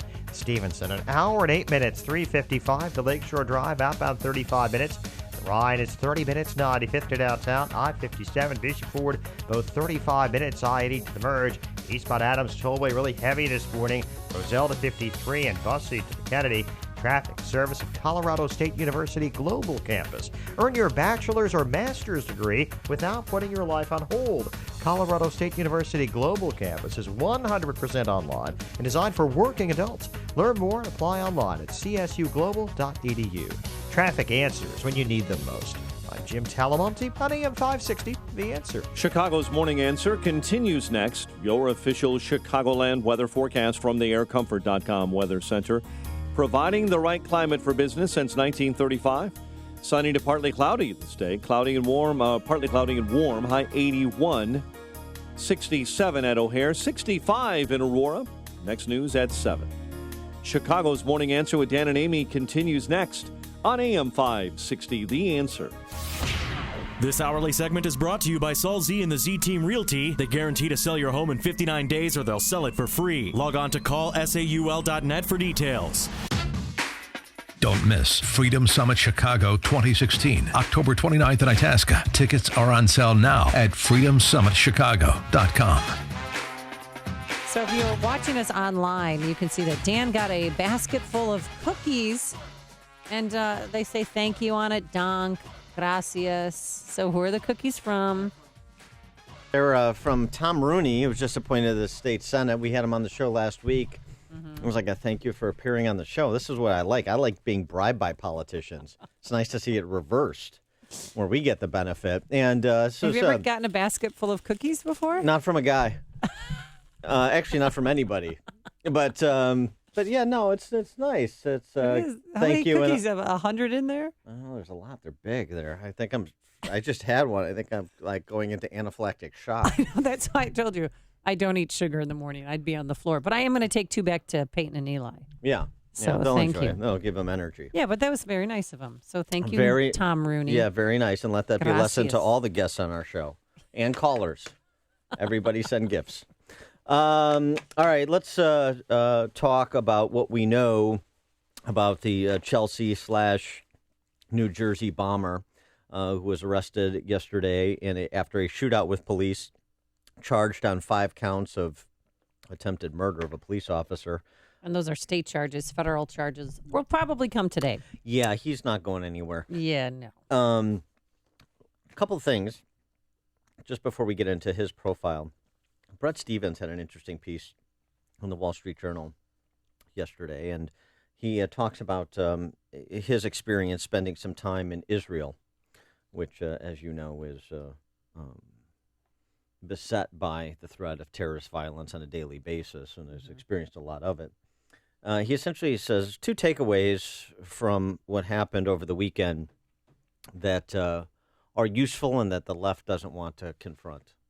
One is that law-abiding citizens having the means of self-protection is a good thing because we know what happened in St. Cloud. Yeah, and that off-duty police officer, former police officer, had a concealed carry permit. He ran a firearms store, and he was the one able to take down that terrorist. And he did so brilliantly because he got up again, he shot him again, got up, and he shot him a third time. Another is there's an equal benefit in the surveillance methods that allowed police in New York and New Jersey to swiftly identify and arrest Mr. Rahami before his bombing spree took any lives, because the surveillance was key to identifying him It's and amazing. then ultimately locating him. He concludes his piece after, pointing to these 2 takeaways, these 2 lessons for Americans from this weekend that the left doesn't want to confront. He writes, living in Israel in those crowded years taught me that free people aren't so easily cowed by terror and that jihadists are no match for determined democracy. But it also taught me that democracies rarely muster their full reserves of determination until they've been bloodied one time too many. Do you think that's where we're at? That we've been bloodied one time too many and we're on the precipice of mustering the necessary resources to deal terrorists, and particularly terrorists of the political Islamic persuasion, a death blow? 312-642-5600, turnkey.pro answer line, 64636DA, turnkey.pro text line. And I suppose that part of the answer to that question will be provided by what happens on November 8th, because as you heard over the last 48 hours, very different responses from the 2 presidential candidates, very different response from the Obama regime and those who are not allied with the Obama regime. President Obama, speaking on the topic yesterday, offered this. We've seen what was apparently a pipe bomb go off in New Jersey, in Seaside Park, where it could have seriously injured our U.S. Marines and spectators who were there for a race. The bombing in the Chelsea neighborhood here in New York injured more than 24 people. At this point, we see no connection between that incident and what happened here in New York and New Jersey. The FBI is investigating the Minnesota incident as a potential act of terrorism. We will direct the full resources of the federal government to make sure that the investigation goes forward aggressively. I appreciate him not yawning during that statement. It was rather passive and antiseptic, wasn't it? Does it sound like somebody who is mustering the resources at the disposal of the greatest nation on the planet to deal with the threat posed by whether it's lone wolves or directed wolf packs? Maybe he was lackadaisical because no one was murdered. No one was killed in either of these attacks. But I mean, if you look at Rahmani... I'm sorry, is that acceptable? No, that's not acceptable. I'm just I'm not on his side with this, but I'm saying maybe that's one of the reasons why he seems so, lethargic and just, as if he was forced to make a comment about this. But if he looks at Rahmani, he's traveled several times. He's Afghani born, but he's traveled several times to Afghanistan and to Pakistan, to a Taliban section of Pakistan where he has a wife that lives over there that couldn't come over here because of a visa. And there's clearly, but Taliban hasn't taken responsibility for this yet. And normally if they, if someone's on their team and they try and have an attempted murder, they praise him for the attack. And that has not happened. Yeah, okay. In the Minnesota incident, yes, ISIL, they said he was a soldier of ISIL, and they've come forward saying, claiming responsibility. Yeah, it's maybe it has less to do with that than whether people were murdered or not. Maybe it has to do with disposition, view on the topic. I think so. Sadiq Khan, He's the mayor of London. He was in town yesterday, last week, and the end of last week, palling around with Tiny Dancer. He spoke to the Chicago Council on Global Affairs on Thursday, where he said, among other things, "We play straight into the hands of those who seek to divide us, of extremists and terrorists around the world, when we imply that it is not possible to hold Western values and to be a Muslim." Ooh. Sounds like he's promoting Sharia law a little bit. He also said, criticizing Islam, only makes it harder to build integrated and cohesive communities and makes it easier for terrorists to radicalize our young people, making us less safe. Sadiq Khan, remember the mayor of London, Sadiq Khan, during the campaign for the mayorship in London, referred to moderate Muslims as Uncle Toms. And still got elected in London, which says something about London. How is that even possible? Well, Unless the Muslim population is so large that they're taking over the people who were there first. I don't know. The British population in London is so PC-addled. I guess he could turn right back on us. How do you elect this guy twice that you've got as your mayor? Hillary Clinton. So you heard what Sadiq Khan said. Now listen to Hillary Clinton and see if you pick up any similarities. Secondly, we know that Donald Trump's comments have been used online for recruitment of terrorists. We've heard that from former CIA Director Michael Hayden, who made it a very clear point when he said Donald Trump is being used as a recruiting sergeant for the terrorists. We also know Donald Trump's rhetoric is the problem. If it wasn't for Donald Trump's rhetoric, we wouldn't have radical Islamic terror. We wouldn't have political Islamic terrorism. Is that right? That's what they said. And Donald Trump said that because of the Obama administration and Hillary, both of their stance on immigration, that's why the terrorist attacks took place.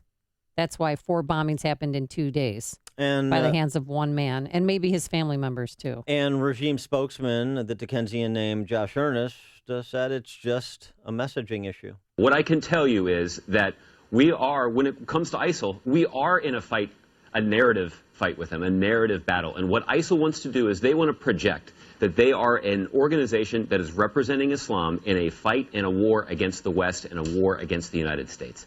That is a bankrupt, false narrative. It's a mythology. And we have made progress in debunking that mythology. Yeah, we're winning the war of words with ISIS. And all we need to do is be more complimentary.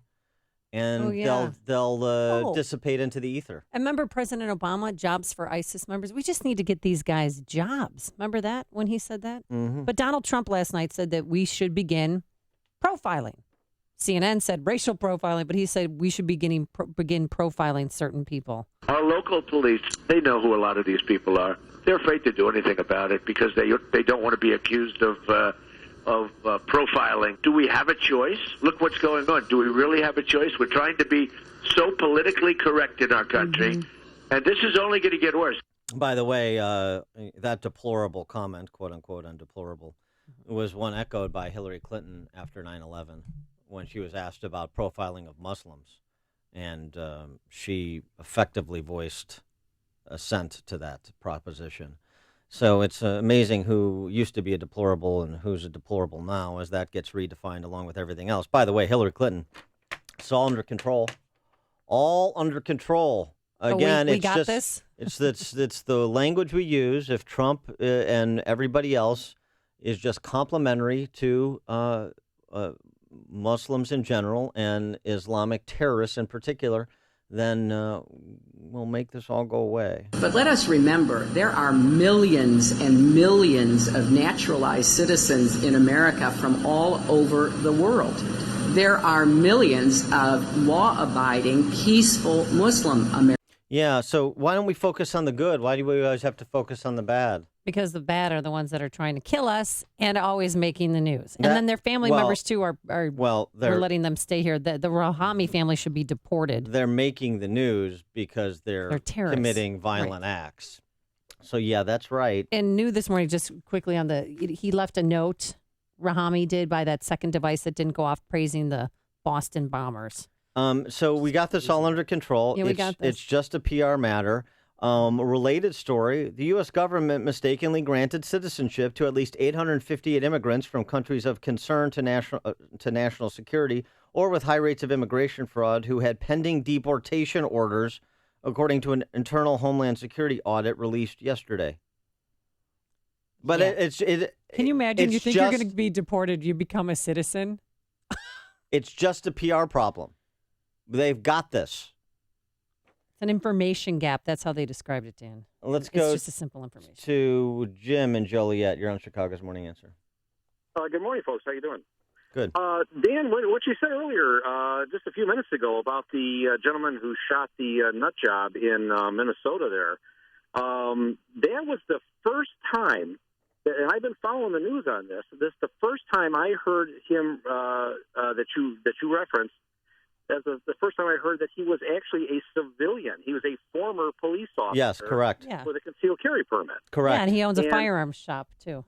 The news media has been referring to him continuously as an off-duty police officer.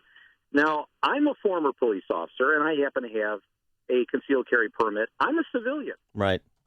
And that's a huge difference between an off-duty officer and a civilian with a concealed carry permit. I think that's really interesting how the news media is spinning that. I think They really don't want you to think that he's anything other than a government worker. You know, he is a policeman.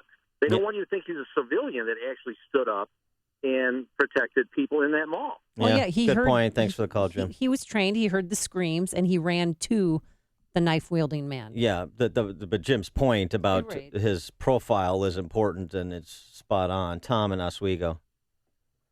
Good morning, Danny and Amy. Morning. Dan, you asked about we reached the precipice, or when will we? And I'm not sure, although I sense a lot of frustration out here. I talk with a lot of people. I'm a small business guy. And, you know, with the government burying their heads in the sand and not even admitting what the motivation is between these terrorists, people are getting pretty upset. And I'm not sure what form this revolt or is going to take place or when, but something is coming. And I don't know what, but people are really getting upset. I really feel it. Yeah. Thanks for the call, Tom. I mean, there's crazy jihadists out there that want to kill us. And a lot of them are living in their parents' basements or maybe with their dad over a fried chicken store like Rahami was. First American fried chicken, not to be confused with Donald Trump's America First fried chicken. I'll try it one more time in the 8 o'clock hour, see if I get a reaction. To try to be, I don't think that that chicken store is going to be open long. Do you? I don't think so. Verlin on the south side. Hey, Verlin. Verlin. Verlin. Verlin. Verlin. Sorry, Verlin. Mike on the north side. Hi, thanks for taking my call. I recently met a retired Army colonel who still has authority to grant visas or for citizenship, whatever the process is, to people that work for him in the Middle East. And he told me that he is being bombarded by the State Department to approve these. And he says some of the letters are forged, they don't have a signature, they don't come with pictures, and he's refusing, and the State Department keeps writing him. I think, a big problem is the State Department that just wants to bring these people over. Yeah, thanks for the call, Mike. But Hillary Clinton, by contrast, said she supports vetting. Okay. But of course, she's a liar. Listen to podcasts of Dan and Amy from the AM 560 mobile app. Download it today at 560theanswer.com/mobile. I'm Lou Dobbs. Gasoline prices rising in the South.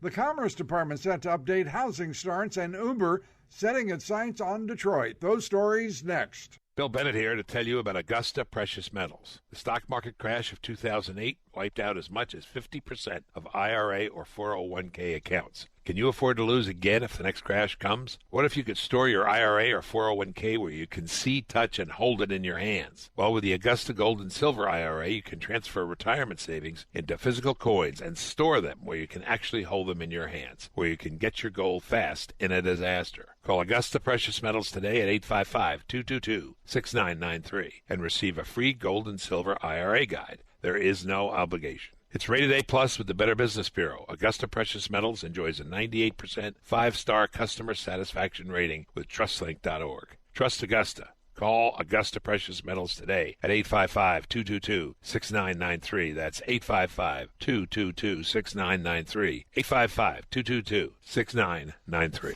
A ruptured pipeline in Alabama causing gasoline prices to rise, moving higher in Georgia, Tennessee, and the Carolinas. The AAA Auto Club says a leak of 252,000 gallons of gasoline led to shortages in Alabama and adjoining states.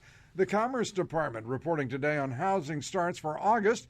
Yesterday, the National Association of Home Builders said its members' confidence level is at its highest point in nearly a year. And Uber Technologies saying it will soon open an office in Detroit, collaborating with car makers and suppliers based there. Uber says it wants to further driverless car technology, but because it doesn't build cars itself, Uber wants allies among the big three car makers. Please join me for Lou Dobbs tonight, 7 and 11 Eastern on the Fox Business Network. This is the Lou Dobbs Financial Report. Hey, have you waited to buy a MyPillow? Well, if you have, you're in luck. For this month only, when you buy one premium MyPillow, you still get the second for free, but you'll also receive 2 additional Go Anywhere MyPillows. So you're actually getting 2 premium and 2 Go Anywhere MyPillows for the price of 1. It is the best offer ever. Nearly every AM 560 host endorses MyPillow. Why? Well, because it is the best. Even the National Sleep Foundation agrees because they made it their official pillow. What I love is that it's washable to remove all the ickies that cause allergies, acne, and asthma. So it's a really good health investment, and you'll sleep better too. I guarantee it. I know I do. I can't live without MyPillow. So visit MyPillow.com, click the radio listener special tab, and use the promo code Amy. Again, 2 premium MyPillows and 2 Go Anywhere MyPillows for the price of 1.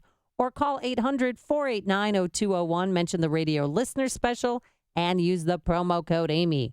That's MyPillow.com or 800-489-0201. Hey, you've heard how Automated Systems excels at assisting companies with systems integration and FDA compliance. But they're also a staffing leader. They supply handpicked elite leadership, subject matter experts, and proven technical professionals in engineering, quality control, and FDA compliance to support the life sciences field in executing mission-critical projects.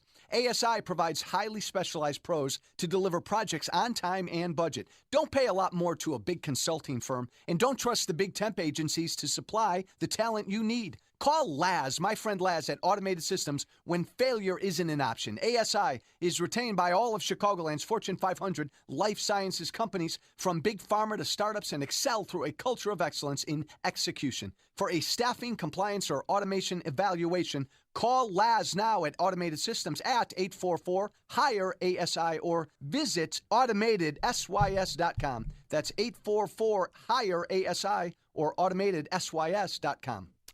So I just want to correct the record or clarify the record on Jason Falconer, who's the guy who put down the terrorists in St. Cloud, Minnesota. He's a former police chief of Albany, Minnesota. Right. He remains a part-time police officer. He was off duty at the time. So that's why there's some confusion in the reporting and some misreporting on it, too. So I just wanted to clarify that. And he's also the owner, if you want to visit this, the president and owner of the Tactical Advantage LLC shooting range. Yeah, which we should support him. A pro right-to-carry establishment. It's also worth noting. Guys, when it comes to your health, you know your numbers. You may know your blood pressure and cholesterol, but do you know your testosterone number? I know my number. Low T Center made it easy. I went to Low T Center, took a simple blood test, and with their on-site lab, I was able to get my results in minutes. If you're a man over 40 and have noticed a decline in energy, stamina, or libido, you may have low testosterone. Low T levels make you feel tired and grumpy, can raise your cholesterol, and even cause weight gain. And in honor of Prostate Health Month, Low T Center is offering a $50 testosterone and prostate level test. So, guys, if you don't have your numbers and you haven't met your deductible or don't have insurance, you should take advantage of this offer. It's quick, easy. You get your results in about 20 minutes. Do yourself a favor and call 630-409-4305. Tell them Dan Prof sent you. That number is 630-409-4305. Or visit them online at lowtcenter.com. If you're serious about selling your home, now's the time. Supply is low, and it's a great seller's market in many Chicagoland neighborhoods. Now, I've done the research, and along with my Salem radio colleagues, Dennis Prager and Michael Medved, we all recommend that you call Saul. Saul Z and the Z team are so good that if they don't sell your home in 59 days, they'll sell it for free, guaranteed. Saul is ranked 106th out of 1.2 million agents by the Wall Street Journal. His proven marketing system is so effective that he sells on average a home every single day, attracting multiple full-price offers. Now that demand helps sell your home fast at the highest price. It's a no-brainer. If I was selling a home in Chicagoland, I'd definitely call Saul. 888-346-0666 or call Saul, SAUL.net. Call Saul.net or 888-346-0666. You'd better call Saul. Coming up on Chicago's Morning Answer, we'll talk to Dr. Zuhdi Jasser, founder of the American Islamic Forum for Democracy at 7:07. And you'll hear from Rahami's family. But first, into the newsroom we go. Here's Mike Scott. Amy and Dan, here are the stories that we're following right now. Mayor Emanuel pushes his speech on public safety. And Loyola's Lakeshore campus sees another sexual attack. Forecast after Fox, WIND, Chicago News Time is 7. Fox News Radio. I'm Dave Anthony. His son is an accused terrorist. I'm not sure what's happened exactly. Ahmad Rahami's father interviewed in his car by NBC. It's very hard right now to talk, okay? Rahami's under armed guard in a Newark hospital after being shot during the police shootout, wanted for Saturday's bombings in New Jersey and New York City. He's a naturalized American who friends say acted differently after recent trips to his native Afghanistan and Pakistan. Fox's Tanya J. Powers has more live. Ahmad Khan Rahami is being held on $5.2 million bail. He's charged with 5 counts of attempted murder of police officers. Federal charges still being considered. Jonathan Wagner knows Rahami and his family. I don't know whether to feel angry, sad, or whatever, just because, I felt like a good person. I don't know why he would do something like that. New Jersey Congressman Albio Ceres says Rahami had asked for his help to get his pregnant wife a visa in 2014. That was after her Pakistani passport had expired. He says the woman eventually got a visa, but he doesn't know if she ever came to the U.S., Dave. Tanya, Hillary Clinton says what Donald Trump says about fighting terror only helps ISIS recruit. The Republican says Clinton's weak. Immigration security is national security. A Donald Trump Jr. tweet has taken the discussion of keeping some refugees out to a new level. He posted, "If I had a bowl of Skittles and told you 3 would kill you, would you take a handful?"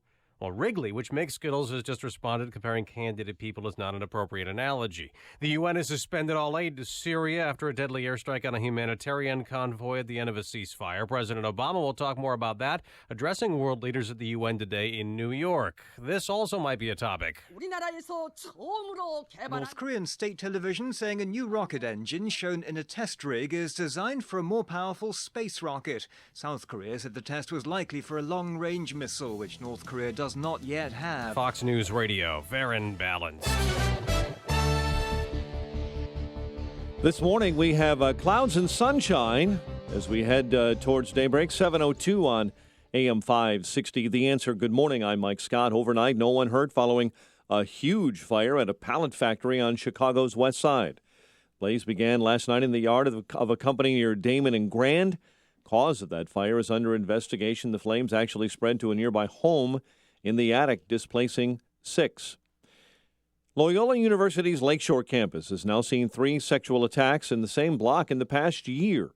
The latest incident took place Sunday night near a dorm in the 6300 block of North Winthrop Avenue. So far, no one has been caught in any of the incidents. Roughly 10,000 cases of Kellogg's Eggo Nutri-Grain whole wheat waffles are being recalled, and it may impact your pantry this morning as the Battle Creek-based cereal company says those waffles distributed in Michigan, Indiana, and Illinois may be contaminated with listeria. However, there are no reports of anyone getting sick so far. Former Chicago Police Superintendent Gary McCarthy says the Laquan McDonald shooting video should not have been released last fall. If I was asked, and I was not, I would have recommended not releasing the Laquan McDonald video for no other reason than we don't release evidence in a criminal investigation. McCarthy was fired last December by Mayor Emanuel just 1 week after that video was released. The mayor delaying his speech this week on public safety. He was originally scheduled to lay out a plan to deal with the surge in violent crime today. Instead, he'll deliver that address on Thursday. A 14-year-old from Chicago faces a misdemeanor this morning for spray painting a memorial on the pier at Holland State Park in Michigan for a friend who drowned this summer. Prosecutors are recommending the teen not have anything on his criminal record if he goes through probation. serves community service and pays fines and costs. The teen was friends with 17-year-old Christopher Mimis, who drowned August 31st, along with 14-year-old Vincent Green. Philly dropped the Bears on Monday Night Football, 29-14. KC over the White Sox 8-3. Cubs continue to win. They beat Cincinnati 5-2. The news service of GAF Roofing. Contractors come to Lowe's Arlington Heights for a special Pro Appreciation event Friday, September 23rd from 11 to 1. Meet local GAF team members. Get discounts on one pallet or more of GAF shingles while supplies last. September 23rd at the Lowe's in Arlington Heights. 7:04. Time to check the climate of your business with aircomfort.com, providing the right climate for business since 1935. A check of traffic and weather on the way next on AM 560. The clock is ticking. The most important political event of the year comes to Chicago on October 29th. It's Freedom Summit 2016, featuring Lieutenant Colonel Alan West, Michelle Malkin, AM 560's Mike Gallagher, Dan Proft, Amy Jacobson, and Joe Walsh. And just added, Dr. Sebastian Gorka, author of Defeating Jihad. Tickets start at just $39 and are available at freedomsummitchicago.com. That's freedomsummitchicago.com. Sponsored in part by Air Comfort, the Ayn Rand Institute, and by healthinsurancementors.com. The big home show at the Pheasant Run Resort in St. Charles is finally here, this weekend only. If you're looking to remodel your kitchen, bathroom, basement, or maybe get a new roof, flooring, windows, or siding, then this is the event for you. At this two-day expo, you'll meet local and national contractors displaying their products and services. Get new ideas, set up estimates, and talk directly with contractors, many of which are offering huge discounts. Maybe you need a new furnace, insulation, or just a handyman. You'll find everything you need under one roof. Increase the value of your home and bring your friends and family. Special announcement.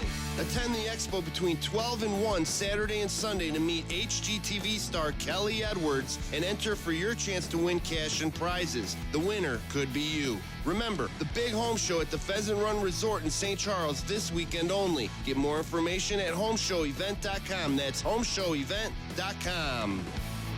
I'm Jay Farner, president of Quicken Loans. Mortgage rates have dropped again. In fact, recently, mortgage rates have dropped to the second denial of lowest reality. level in history. I mean, now is the simply time not, for you to take for advantage example, of these stating what historically the low root rates cause of and this save is. It's serious Islamic money terrorists. every month It by is the fact that refinancing your mortgage. 2 years The rate ago, today it's on a been 2 30-year years since fixed-rate President mortgage Obama is all the way declared down to 3.5%, America's gold toward ISIS. Which, APR 3.57%. Call Quicken Loans today at 800-QUICKEN to see how far we can lower your mortgage payment. For 6 years in a row now, J.D. Power has ranked Quicken Loans highest in the nation in customer satisfaction for primary mortgage origination. And for the third year, they also ranked us highest in the nation for mortgage servicing. It's a great time to refinance with Quicken Loans and save hundreds every month. This ultra-low rate of 3.5% won't last long. So call 800-QUICKEN or go to QuickenLoans.com. That's 800-QUICKEN. Visit jdpower.com for award information. Call for cost information and conditions. Equal housing lender. Licensed in all 50 states. NMLS ConsumerAccess.org, number 3030.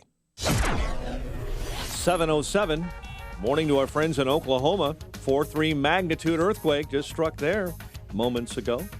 Keep our eyes on that as you keep your eye on the road and get help from our AM 560 Traffic Center with Jim Talamonte. Thanks, Mike. It's slow going on eastbound 8094 this morning with delays from Torrance Avenue to Indianapolis Boulevard. Northbound I-65, it's heavy 49th Avenue to 8094. Edens is 36 minutes. Lake Hook to Montrose, outbound 27. The Kennedy, now 55 minutes. O'Hare to downtown, 26 from Montrose, 25 on the Express. Outbound 57 minutes to the airport. The Eisenhower, an hour and 10 minutes. Thorndale to downtown, outbound now an hour and 10 as well. Stevenson, an hour and 15 minutes. 355 to Lakeshore Drive, outbound 40 minutes. Ryan, 35 minutes. 95th to downtown. I-57, 40 minutes. I-80 to the merge. Bishop 428. Tri-State delays, they're northbound, 111th to 75th, from the Stevenson to 47th, Reagan Tollway to North Avenue. Veterans Memorial now very slow from Boughton to the Reagan Tollway, Butterfield to Roosevelt, Army Trail to 290. Traffic answers when you need them most. I'm Jim Talamonte, AM 560, The Answer. Chicago's Morning Answer continues next. Your official Chicagoland weather forecast. From the aircomfort.com Weather Center, here is our meteorologist, Ashley Benoit. Sunny to partly cloudy skies today with a high of 81. Partly cloudy and mild tonight, low 65. Partly sunny and very warm tomorrow with a high of 86. Very warm again for Thursday and humid with some sunshine and a high of 85 degrees. I'm Ashley Benoit, AM 560, The Answer. Currently in Chicago, we have 71. Next news coming up at 7:30, and Chicago's Morning Answer with Dan and Amy continues next on AM 560, The Answer. This hourly segment is brought to you by Get Down to Business with Shalom Klein, the show for business and jobs powered by Tandem HR. Heard Sunday evenings at 6. Good morning. Welcome to your Tuesday morning briefing. Here's what you need to know to start your day. Now that we have this suspect in custody, the investigation can focus on other aspects, such as whether this individual acted alone and what his motivations may have been. Our local police, they know who a lot of these people are. They're afraid to do anything about it because they don't want to be accused of profiling. We're going after the bad guys, and we're going to get them. But we're not going to go after an entire religion and give ISIS exactly what it's wanting. A denial of reality. 2 years ago, it's been 2 years since President Obama declared America's goal toward ISIS, which was defeated, and we haven't done it. This is Chicago's Morning Answer with Dan Proft and Amy Jacobson on AM 560. The Answer.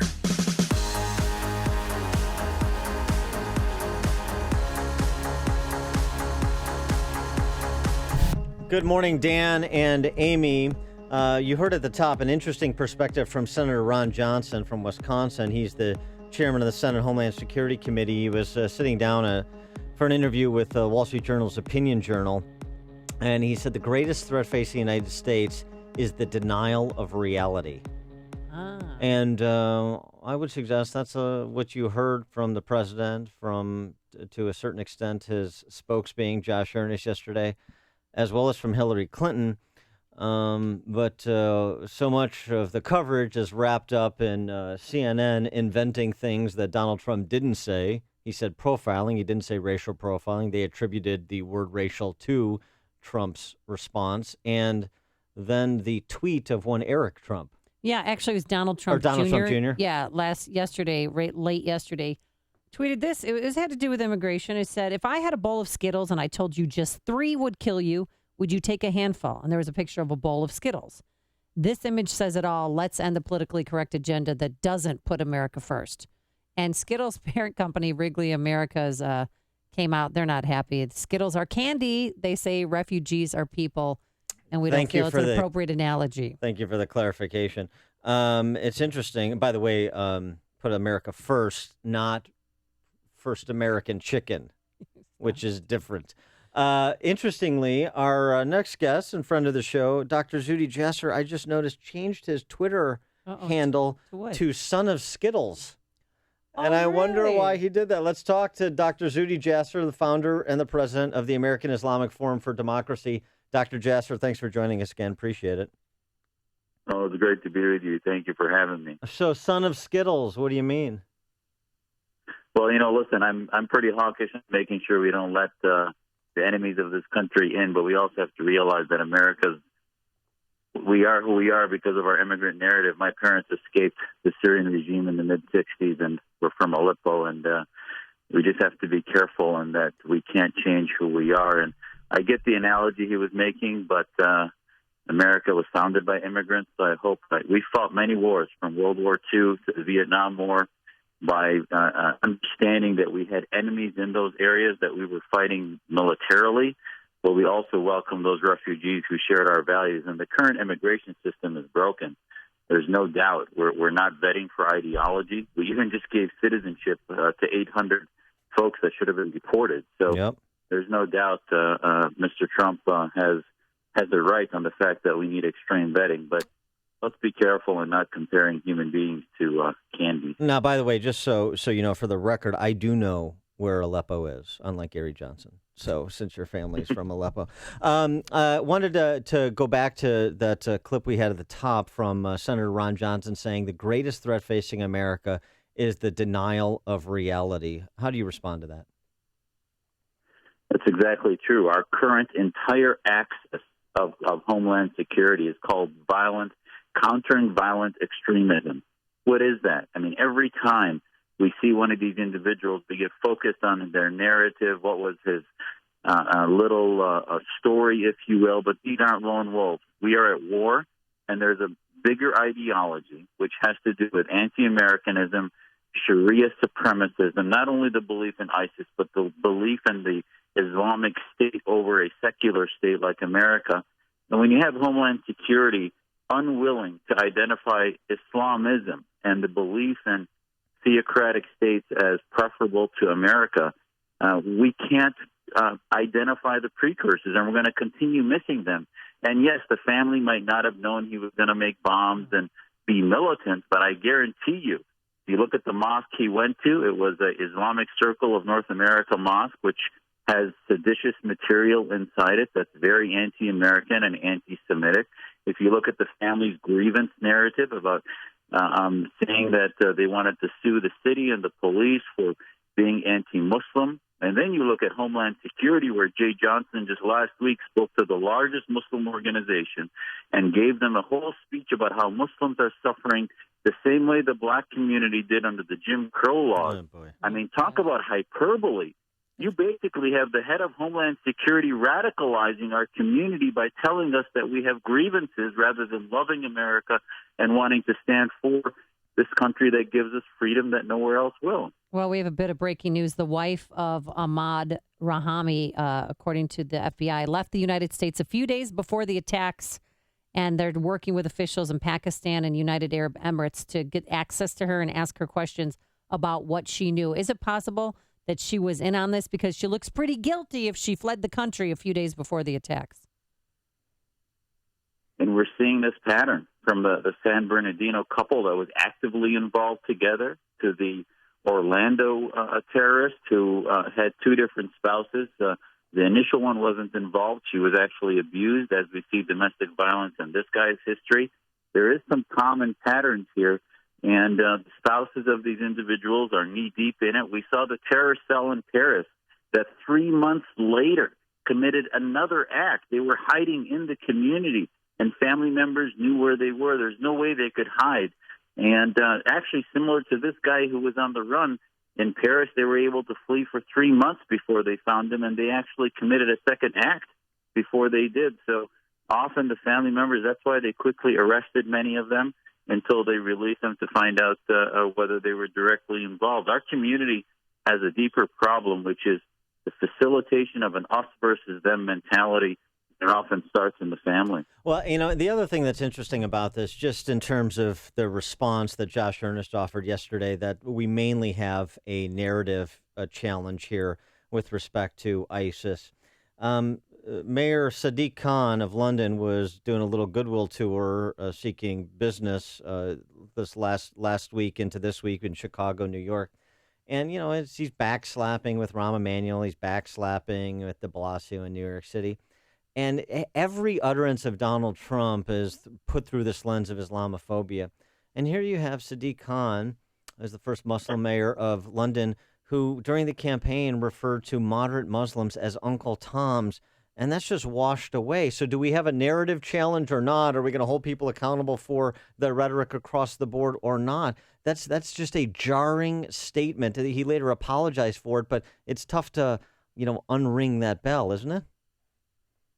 Absolutely. And the problem is that the left comes to this, as the mayor of London and others, that the narrative to them is that we should be on a constant mode of apologetics, that America is to blame, that we need to be defensive, that Muslims are victims. That's the narrative that they want to exaggerate, versus the real narrative is one of freedom and liberty versus theocracy. That's the battle that we're fighting within the Muslim community. Muslim reformers that are willing to take ownership of where Islam is in its time in history, that ISIS doesn't come out of thin air. It's a natural byproduct of the Saudi regime, of the Iranian regime, these Islamic republics that are cauldrons of hundreds of millions of radical ideas, and that these are just the tip of the iceberg we're seeing on the streets of New York and San Bernardino and Paris.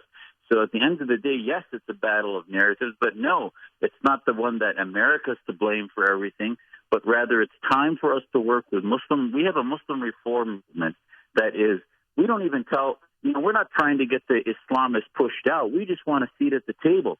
But unfortunately, mainstream media, Homeland Security, this administration ignore us and instead cater to the Islamists and this bigotry of low expectations where we won't hold Muslims accountable to the same Western values. and will actually feed into their victim grievance mongering, which actually radicalizes our community. Well, it's interesting. I mean, just to pick up on your point about what Jay Johnson said before Muslim Americans last week, boy, that actually, yours is the comparison with how the D.C. press corps and the media in this country treat Muslims as compared to how they treat blacks, the soft bigotry of low expectations, the going to the same hustlers as the mouthpieces for the black community, and now they're doing the same with the Muslim community. Exactly. I mean, President Obama in February went to a mosque in Baltimore where they segregate men and women. Women are on another floor. Prime Minister Trudeau did the same thing last week. He went to a very fundamentalist extreme mosque where the women were upstairs, and he made a quote, "And to the sisters upstairs, I greet you and respect your tradition." I mean, it was just absurdly bigoted. He is a feminist a leader of Canada who claims to be a feminist, talked about women as objects, basically in a derogatory way, because he wanted to respect the traditions of that mosque, which is just offensive. Why we aren't held to the same traditions and values that he holds Christians and others, and our president does the same thing, and it's happening globally. All right, so we mentioned briefly about the family's lawsuit, their grievance that they were being, discriminated against because they're Muslim, because they wanted their first American fried chicken place to be open, 24 hours, and people in the neighborhood complained. Is it possibility that this is just that, a family grievance, instead of him being motivated by the Taliban? Absolutely not. I mean, now I don't want to delegitimize certain grievances that Muslims may have. Absolutely, there's some of that out there.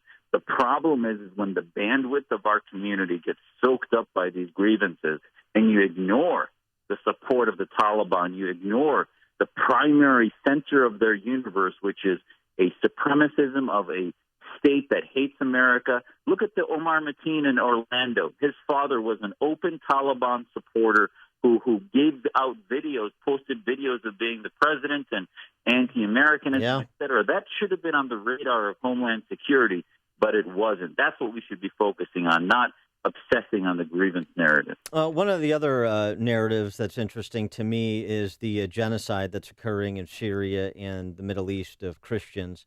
And it was interesting that Amal Clooney, who is George Clooney's wife, and she's also a human rights lawyer. She's got an interesting array of clients, including Julian Assange. But she was before the UN to introduce a client of hers, Nadia Murad, a young Yazidi woman whose family was slaughtered by ISIS and who escaped sex slavery.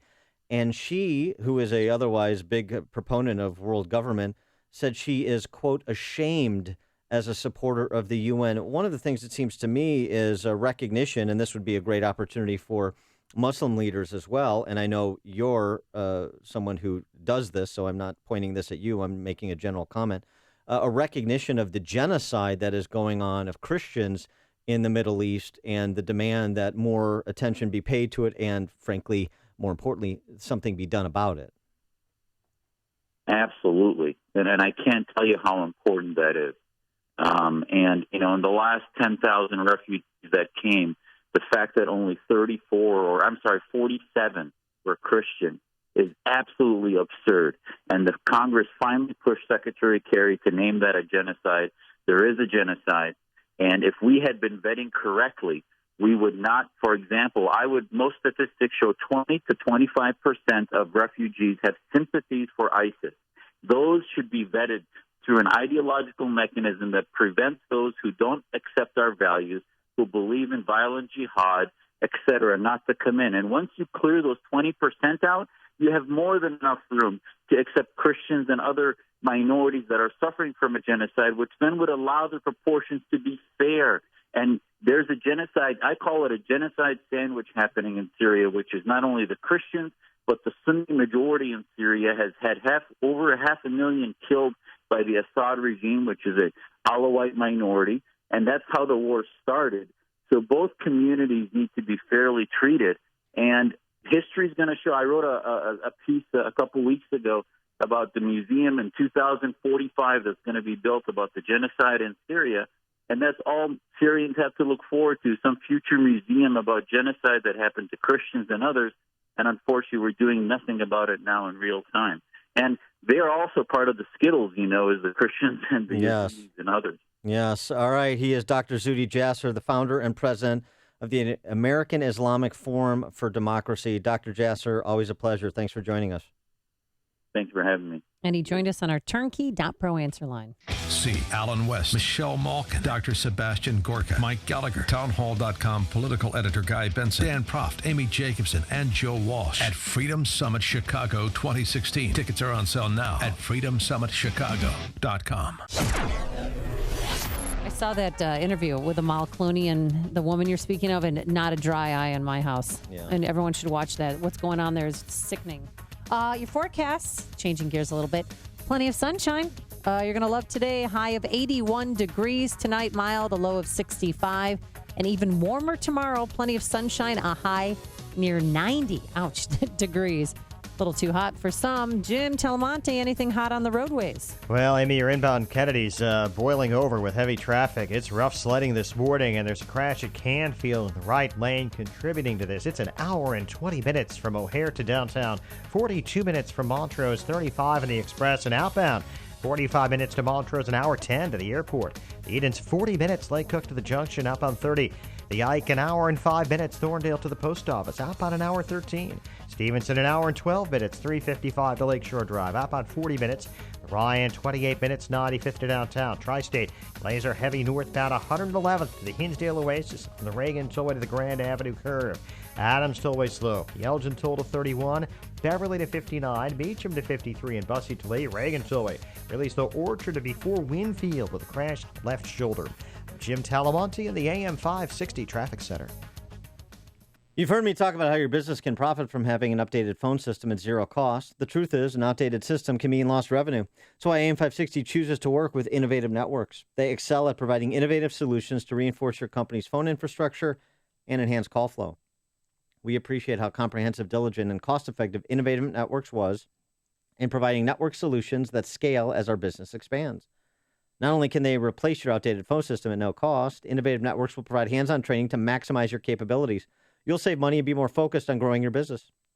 AM 560 is thrilled with Innovative Networks, so follow our lead and call Innovative Networks at 312-889-9090. They're A-plus rated by the Better Business Bureau.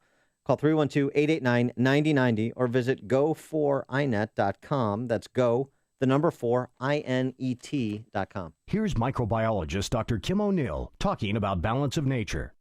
Scientific research has shown that many cancers and lifestyle diseases can be prevented with a diet rich in fruits and vegetables. This prevention comes from the phytochemicals in the plants. They fight against oxidants that damage the cell's DNA, causing mutations that lead to disease. I don't take any supplementation, but I take Balance of Nature because I know, I've seen it in my lab, and I know that it works. I've seen the immune response increase, I've seen your DNA repair capacity increase, and I've seen DNA protection. And that, to me, as a scientist, rings so true, and it's only natural. Call now to find out how to get your free month's supply of Balance of Nature. Call 800-2468-751. That's 800-2468-751. Or go online to balanceofnature.com. Use promo code Chicago. This is Dan Proft with 60 Seconds of Sanity. Not so long ago, Hillary Clinton was in the basket of deplorables she described as providing half of the supporters Donald Trump enjoys. Way back before 2013, Hillary opposed marriage redefinition. That was before she celebrated the Supreme Court's nullification of the Defense of Marriage Act Hillary had previously championed when President Bill Clinton signed it into law. As a U.S. Senator, Hillary declared she was, quote, adamantly opposed to illegal immigrants, unquote. That same U.S. Senator Hillary Clinton supported racial profiling of Muslims after the 9/11 attacks. Per her redefinitions, Hillary was for all of the isms and phobias before she was against them. Well, she's in deplorable company on the left. Jesse Jackson Sr. once termed abortion genocide. Democrat Assistant Senate Minority Leader Dick Durbin was once a pro-lifer who advocated overturning Roe v. Wade. Times change, but the left never does. The inconsistencies of the leftists' positions are in service of their consistent overriding purpose, which is the dominion over the lives of others. And that's what's truly deplorable.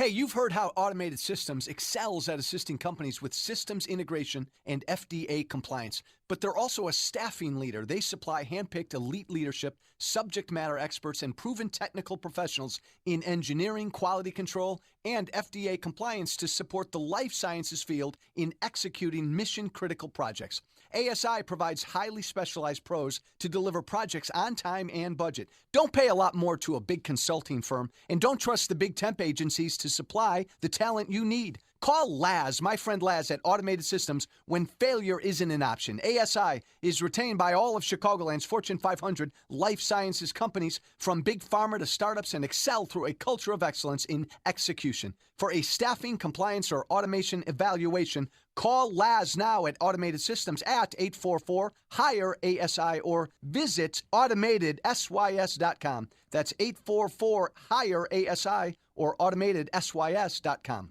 Gentlemen, when it comes to your health, do you know your numbers? You may know your blood pressure and cholesterol, but do you know your testosterone number?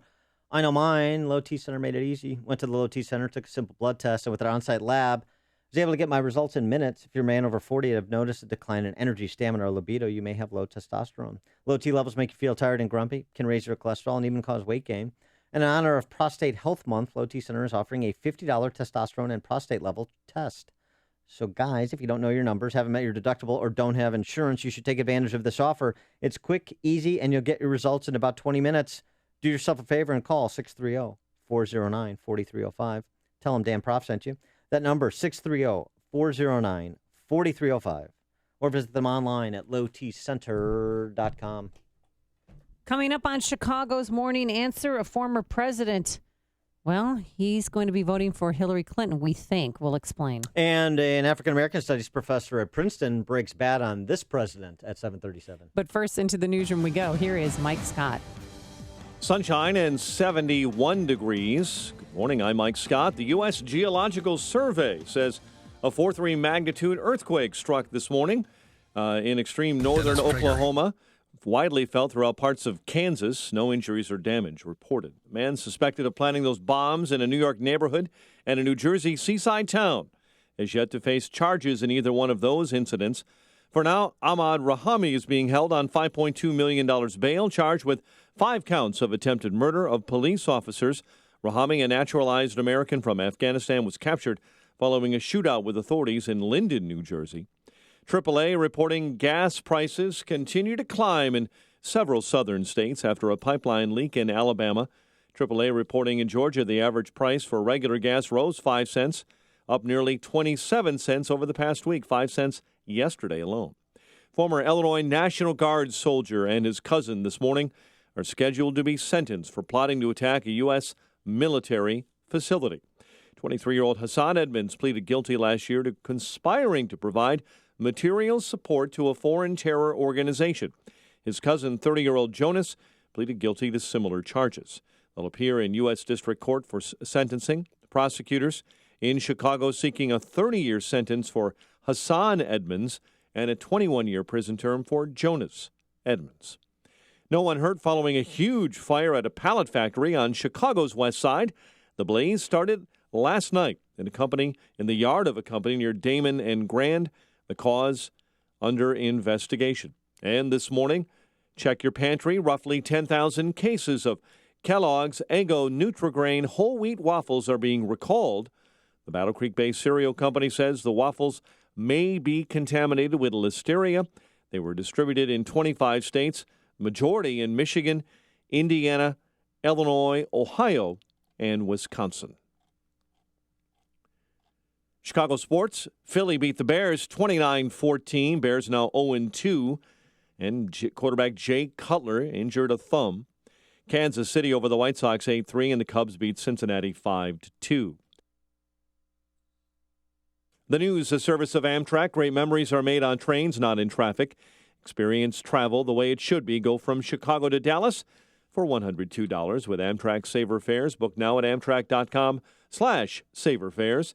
And see where the train can take you. Restrictions apply. 7:33 and a check of traffic and weather on the way next on AM 560. Dennis Prager laughs at the media coverage of Hillary Clinton. New York Times says that Matt Lauer wasn't tough enough on Trump. too tough on Hillary. The thought that the press is too tough on Hillary Clinton makes one choke. I have nothing to say because the absurdity of it is only acceptable if you live in the world of the New York Times mentality. The Dennis Prager Show. Weekdays at 11, right before Sean Hannity at 2 on AM 560. The Answer. Half-price Wing Tuesdays now at B-Dubs. Any size order of traditional wings costs half as much, making Tuesdays twice as good. Buffalo Wild Wings. Wings, beer, sports. Valid at participating locations for a limited time. On AM 560 The Answer, we talk about the important issues that affect your world.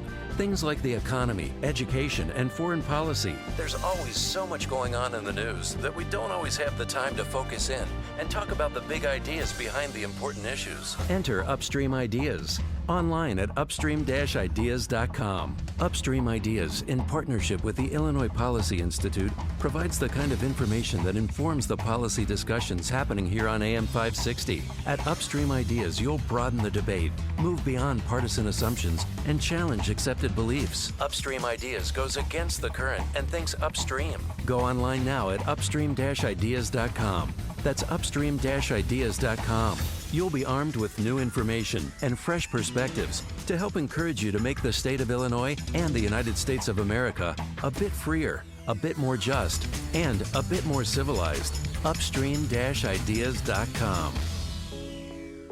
Hiring people is probably the worst part of my job. It's such a hassle, the searching, the sorting through resumes. Most people don't have the right experience.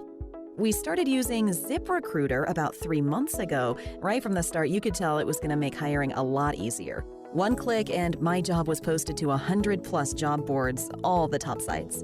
All of the candidates came to my dashboard, and it's easy to compare them. Thumbs up if I liked them, thumbs down if I didn't.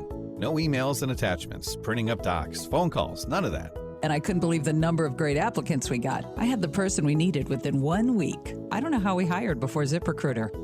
Whether you're looking to fill one position or 20, find the best candidates with ZipRecruiter, where your job is just one click away from 100+ job sites. ZipRecruiter, the fastest way to hire. And right now you can try ZipRecruiter free. Just go to ZipRecruiter.com/work. That's ZipRecruiter.com/work. ZipRecruiter.com/work.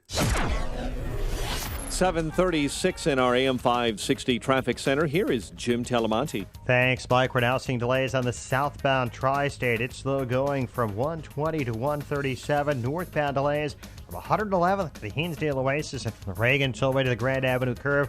Northbound Veterans Memorial jammed. I-55 most of the way to St. Charles and Army Trail to 290. Eden's inbound 40 minutes. Lake Hook to Montrose outbound 30. The Kennedy is an hour and 20 minutes. O'Hare to downtown outbound an hour 10. The Eisenhower an hour and 5 minutes. Thorndale to the post office outbound an hour 13. Stevenson an hour and 15 minutes. 355 to Lakeshore Drive outbound 40 minutes. The Rhine is 30 minutes. 95th to downtown. Traffic is service of DEA, Heroin, and Opioid Awareness Week. The epidemic is real. Heroin overdoses have risen 244% in just 6 years. It's time to speak up, look out, and help save our communities. Visit GetSmartAboutDrugs.com to help someone you know struggling with pill abuse or heroin. Traffic answers when you need them most. I'm Jim Talamonte, AM 560, The Answer. Chicago's Morning Answer continues next. Your official Chicagoland weather forecast from the AirComfort.com Weather Center. Sunny to partly cloudy today. Warming up to a high near 81. Partly cloudy and mild 65. Overnight, currently 67. Next news coming up at 8. And Chicago's Morning Answer with Dan and Amy continues next on AM 560, The Answer.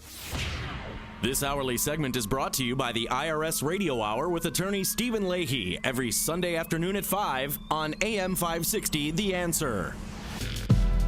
Don't miss Freedom Summit Chicago 2016, October 29th in Itasca. Tickets are on sale now at freedomsummitchicago.com. Good morning, Dan and Amy. So, Amy, you're following all of the relevant tweeting and Facebook posting that pertains to the campaign. Yeah, and this one caught my eye because it's shocking. According to Politico, and this is from a tweet, former President George H.W. Bush is bucking his party's presidential nominee and voting for Hillary Clinton. Now, here's how this transpired. Do you know who Kathleen Harrington Kennedy Townsend is? It's too many names to remember. Okay. I know. We know who you are, your family history. Well, former Maryland Lieutenant Governor and probably more importantly known as the daughter of the late Robert F. Kennedy. Well, she paid President H.W. a visit yesterday at his home in Maine, took a picture with him, shaking his hand, and tweeted out, so she had that caption, and tweeted out this caption, "The president told me he's voting for Hillary, !" Politico called her and said, "Is this true?" And she said, "That's what he said." And then she hung up the phone. And George H.W. Bush's spokesman, Jim McGrath, in an email replied, "The vote Presidential Bush will cast as a private citizen in some 50 days will be just that, a private vote cast in some 50 days. He is not commenting on the presidential race in the interim." So that to me sounds like he's So it's another voting it's another Kennedy lie. for, well, I Another mean, Kennedy no, it speaking sounds out of to me- turn. Oh, yeah. Well, She was probably on the sauce.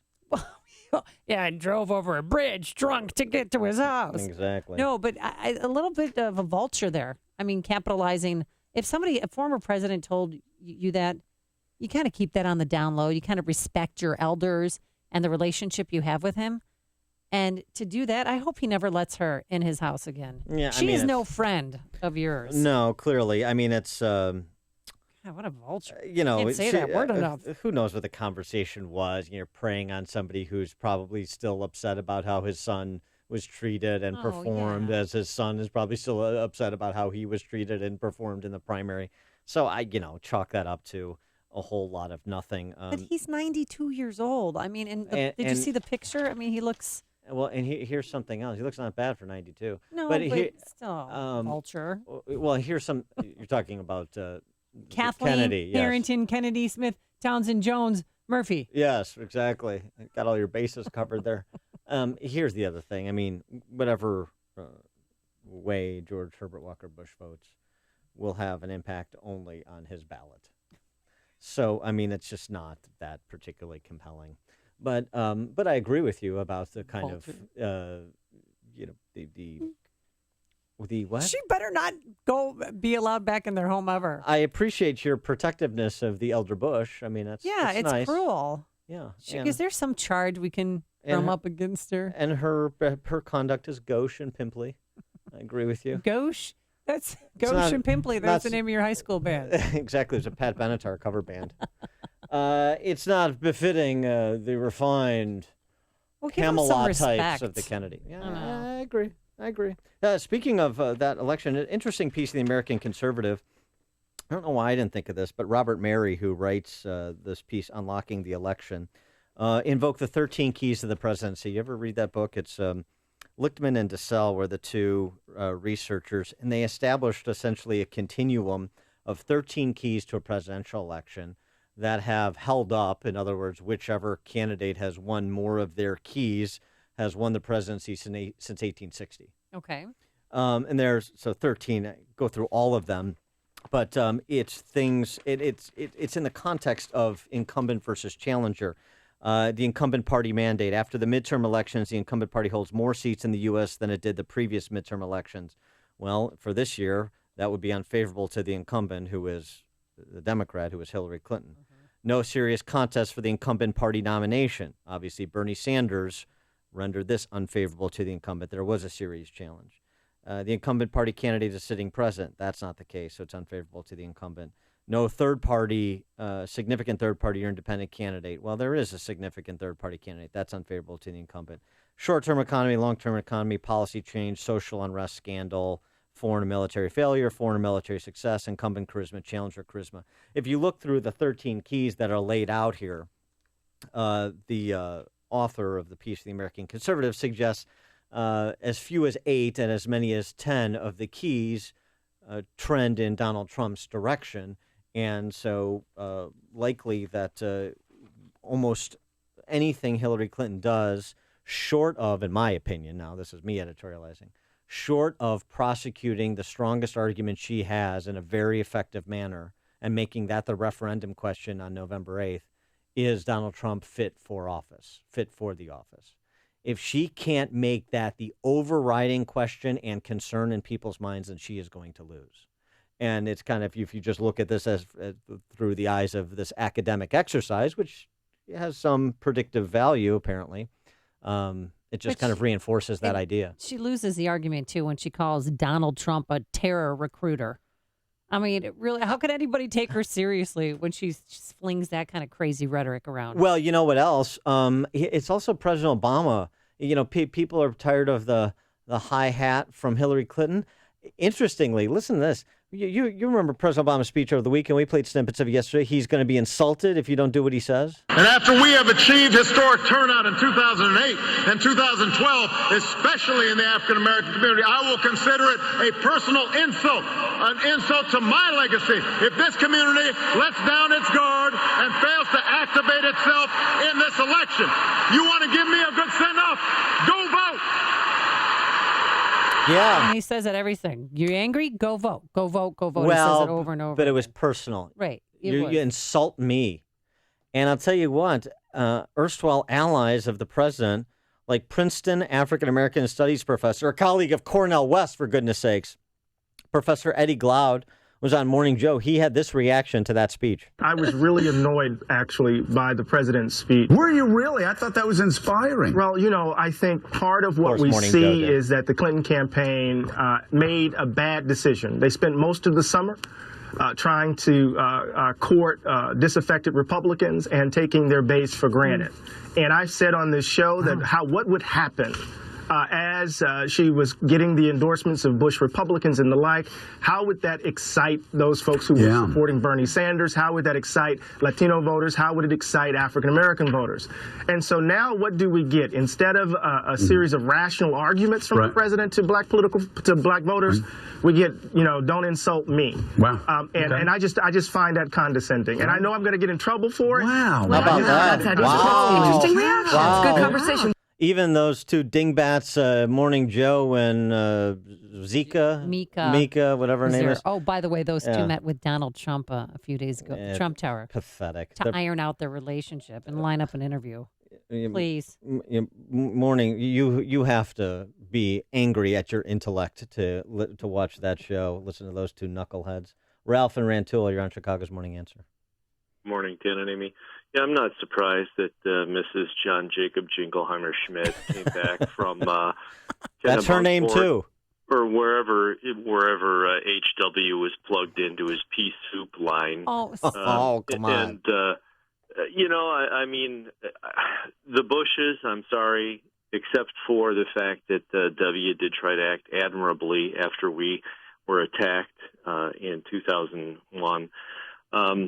You know, they're very much Clinton backers. They're very much establishment Republicans, which means if you don't come up through the proper channels with the right elections, the right backing, the right history, then you're rejected. I think, you know, Biden, his criteria, right, for Obama, he said that Obama was clean and artichoke, and then somebody had to actually tell Joe, no, the word was articulate.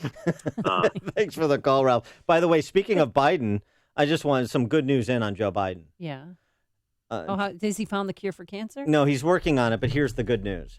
If he is unable to find the cure for cancer by the time regime change comes in January, he is going to continue working on the cure post his vice presidency. He's not going to be in the Clinton White House, he said. He's no interest in the Clinton White House, but he's going to continue working on the cure. So just so you know, the cancer cure is going to get done. Well, that's good. But it's going to get done in Joe Biden's time, not our time. And also, too, about the Clintons and the relationship with the Bushes. I mean, remember when Bill and HW teamed up after the tsunami in 2005 and they went on this campaign tour? And it seemed like a father-son relationship. It really did, because I'll never forget the one time a reporter asked HW a gotcha question, and Bill stood up and he put his hand and he goes, don't answer that. And he was protecting him. I thought that was sweet. Yeah, and it was sweet that HW agreed to chaperone Bill during the tour. Connect with Dan and Amy on the AM 560 The Answer mobile app. Just text the word app to 64636 to download the app today. Bill. Can you imagine having that job? To watch Bill Clinton and make sure he behaves properly? Whew. Okay, today, plenty of sunshine, and it's going to be warm, a high of 81 degrees tonight. Clear skies, mild to 65. And tomorrow it even heats up again. It's going to be partly sunny, very warm. I do believe that's our last day of summer. We're going to have summer-like conditions, a high near 90. Let's see how that Kennedy's doing. The inbound Kennedy, I'm sure it's still a nightmare. Here's Jim Telemonte with the answer. Oh, you're going to love it, Amy. It's now an hour and a half from O'Hare to downtown. It's jammed all the way in. 42 minutes from Montrose, 40 in the express lanes. Outbound 40 minutes to Montrose, an hour 10 to the airport. Eden's 40 minutes, Lake Cook to the junction, outbound 35. The Eisenhower's an hour and a half to Thorndale to downtown. An hour 5 from Manheim, outbound an hour and 20 minutes to Thorndale. There's a big crash at Wolf Road. Stevenson, an hour and 15 minutes, 355 to Lakeshore Drive, outbound 45 minutes. Ryan is 32 minutes, 95 to downtown. Tri-State southbound stop and go from 120 to 137. Northbound very slow going from 111th, 31st, and Roosevelt to St. Charles. Veterans Memorial jammed. I-55 most of the way up to St. Charles, and Army Trail to 290. 80-94 eastbound has roadwork delays from Bishop Ford to Indianapolis Boulevard. Jim Talamonte in the AM 560 Traffic Center. Hi, I'm Tom Sadeka, President and CEO of Precision Payroll of America. We're the 33-year-old company whose first employee and first client are still working together. We have so many wonderful clients, but with me today is someone very special. Hi, I'm Charlie Kirk, founder of Turning Point USA. We are a nonprofit student organization battling the bias and indoctrination in America's high schools and colleges every day. We are on over 1,000 campuses and continue to grow. Precision Payroll has been there since day one and has helped us immensely as we grew to a truly national organization. No one in the business is better than Precision Payroll. Thank you, Tom. Thank you, Charlie. What you're doing is so important. To learn more and help, go to tpusa.com. That's tpusa.com. And for your business, let Precision Payroll make a difference for you. Call Tom at 630-242-1507. That's 630-242-1507. Or online at precisionpayroll.com. Thank you, Charlie. You're listening to the actual sound of Jupiter. Its electromagnetic waves were captured by a probe and beamed roughly 365 million miles to scientists on Earth. But say those same scientists wanted to host a video conference to show off their work. They'd probably need to call IT to have them set up video and a 15-digit dial-in that might not even work. At Vonage, we think it's about time business communications caught up. See what Vonage can do for your business at Vonage.com/it'sabout-time. Not available in all states. Whoa, what do you have there? It's a Reese and Irvy's frozen yogurt. We just had our robot make one. A robot made your frozen yogurt? Yes, the world's first fully interactive robot vending machine that serves 9 flavors of delicious yogurt with 6 amazing toppings. And it's available for an exclusive franchise opportunity. How do I get my own Reese and Irvy's robots? It's easy, but you better act now. Locations and machines are going fast. Just go to froyofranchising.com and enter promo code 3737. That's froyofranchising.com, promo code 3737. A couple years ago, I had a severe accident which disabled my right hand and caused chronic pain and complete suffering. It took many years before really we figured out exactly what it was or how to treat it. My whole goal was I did not want to be on high levels of pain medicine. After some time, I went to see Dr. Kenneth Candido to try to figure out the source of the pain and a solution and how to solve it. He listens. I'm going to cry because it's so real. I've been through so much, and he wants to help his patients, and he's there for me whenever I need him. This is Ken Candido of Chicago Anesthesia Pain Specialists. I have a simple message for you. If you or someone you love or someone you know has chronic pain, contact us. Treating chronic pain issues is what we do. We can make it better. Get an appointment and let's talk. MyPainChicago.com, MyPainChicago.com. All the info is available at MyPainChicago.com. Let's make you pain-free. AM 560, The Answer. Dan and Amy, remember that piece we were talking about yesterday from Nassim Taleb, the author of Black Swan? Oh, yeah. This piece he penned over the weekend, IYI, Intellectual Yet Idiot. It turns out that if you have an undergraduate degree from an Ivy League school and even an advanced degree, you still may not know what the hell you're talking about, which takes us to Cornell University in the Ivy League. A petition signed by more than 1,500, or actually more than 2,000 undergrads at Cornell, that shall be put to a vote demanding yes, that tampons be made available for men and women. You didn't tell me this was tampon talk time. At Cornell. I'm sorry, excuse me. Do I not know the male anatomy? But I do not believe that men need tampons. So sexist. Why do you need a tampon? Because we're Just trying. tell me. We're in the tree of trust here. We're trying to identify, with the struggles of the fair sex to the extent that's even recognized. Down with our problems. Free not just tampons, but free tampons, which are the best kind of tampons. Exactly. I mean, if you're going to use a tampon, you want a free one. Free tampons and pads in all bathrooms. AKA Barbie doll beds. I don't. Because when I was a kid, I used them as Barbie doll beds. This conversation is making me uncomfortable. Is it really? So that is coming to pass. The ballot question, if your son or daughter is matriculating at Cornell, should pads and tampons be available free of charge to students in all bathrooms on campus? 312-642-5600 is our number. I wonder if they'll let Cornell grads vote absentee on this. Intellectual yet idiot. But to be fair, the Cornell nickname is the Big Red. Oh.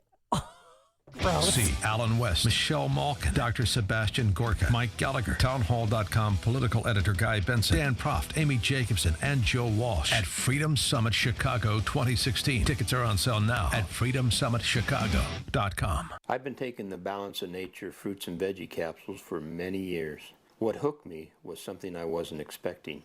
I was playing golf with one of my friends, and midway through the round, he looks over at me and says, "What's going on here?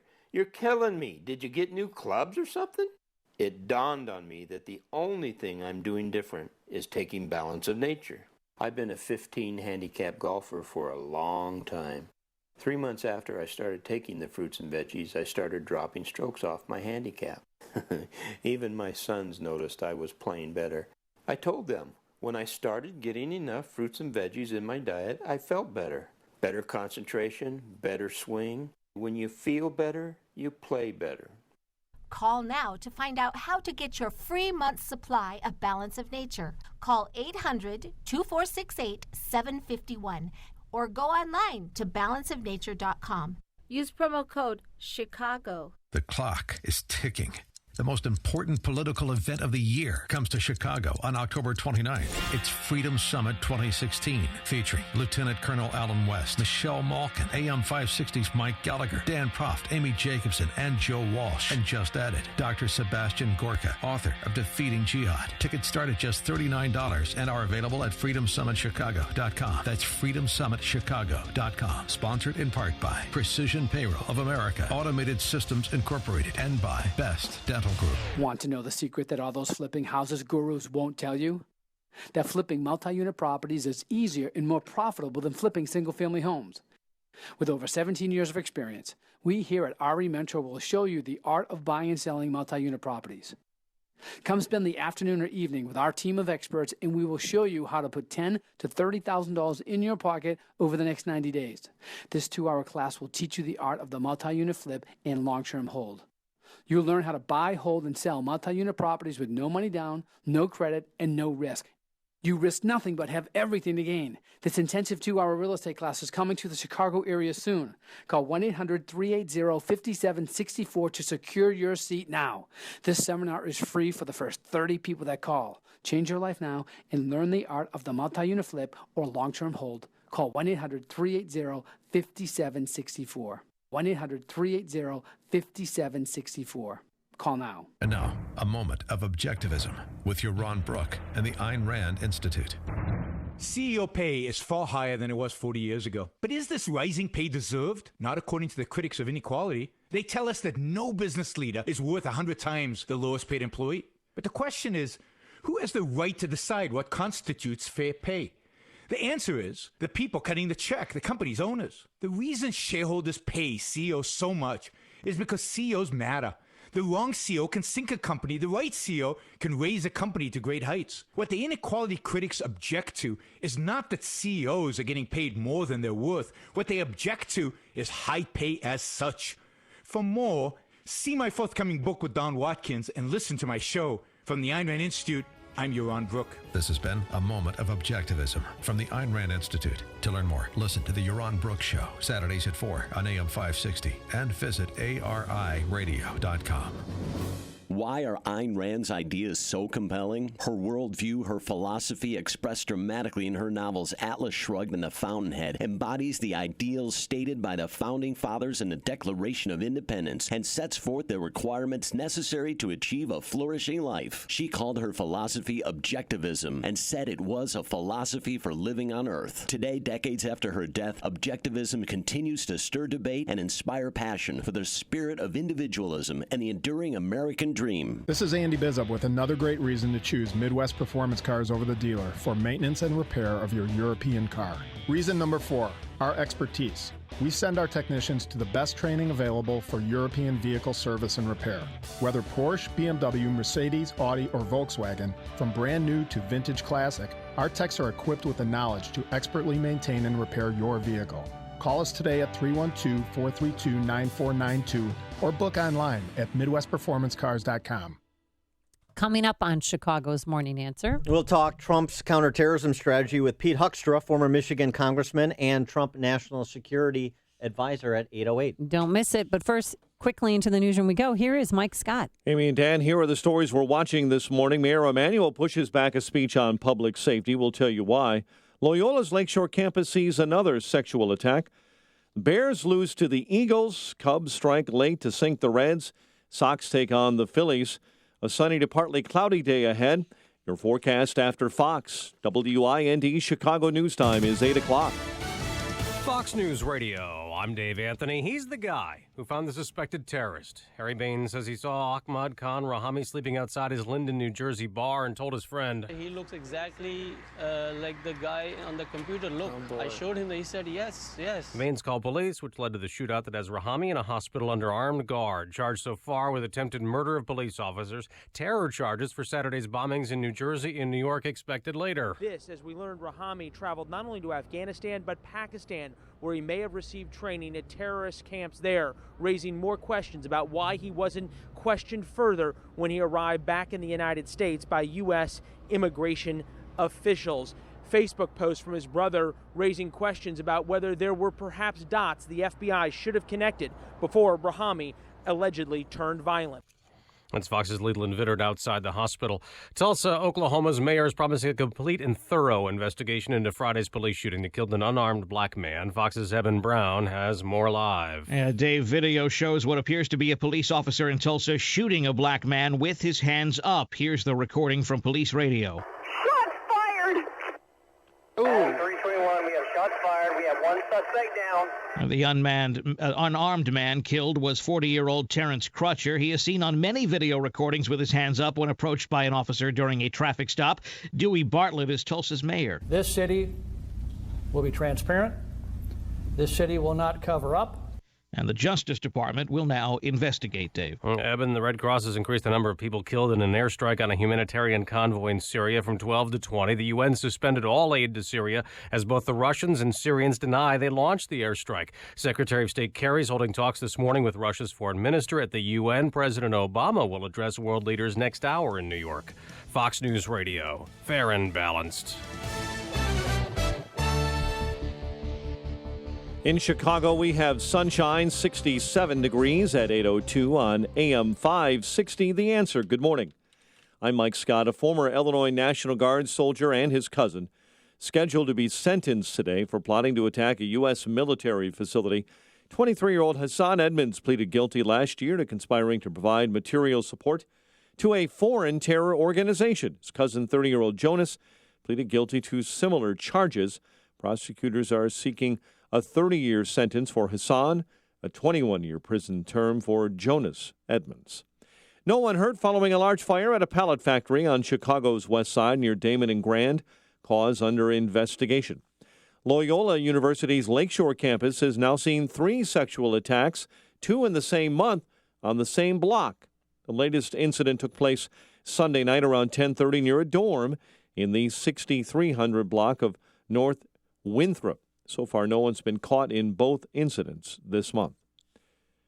Former Chicago Police Superintendent Gary McCarthy says the Laquan McDonald shooting video should not have been released. If I was asked, and I was not, I would have recommended not releasing the Laquan McDonald video for no other reason than we don't release evidence in a criminal investigation. McCarthy at the City Club yesterday. He was fired, you recall, last December by Mayor Emanuel, just a week after that video was released.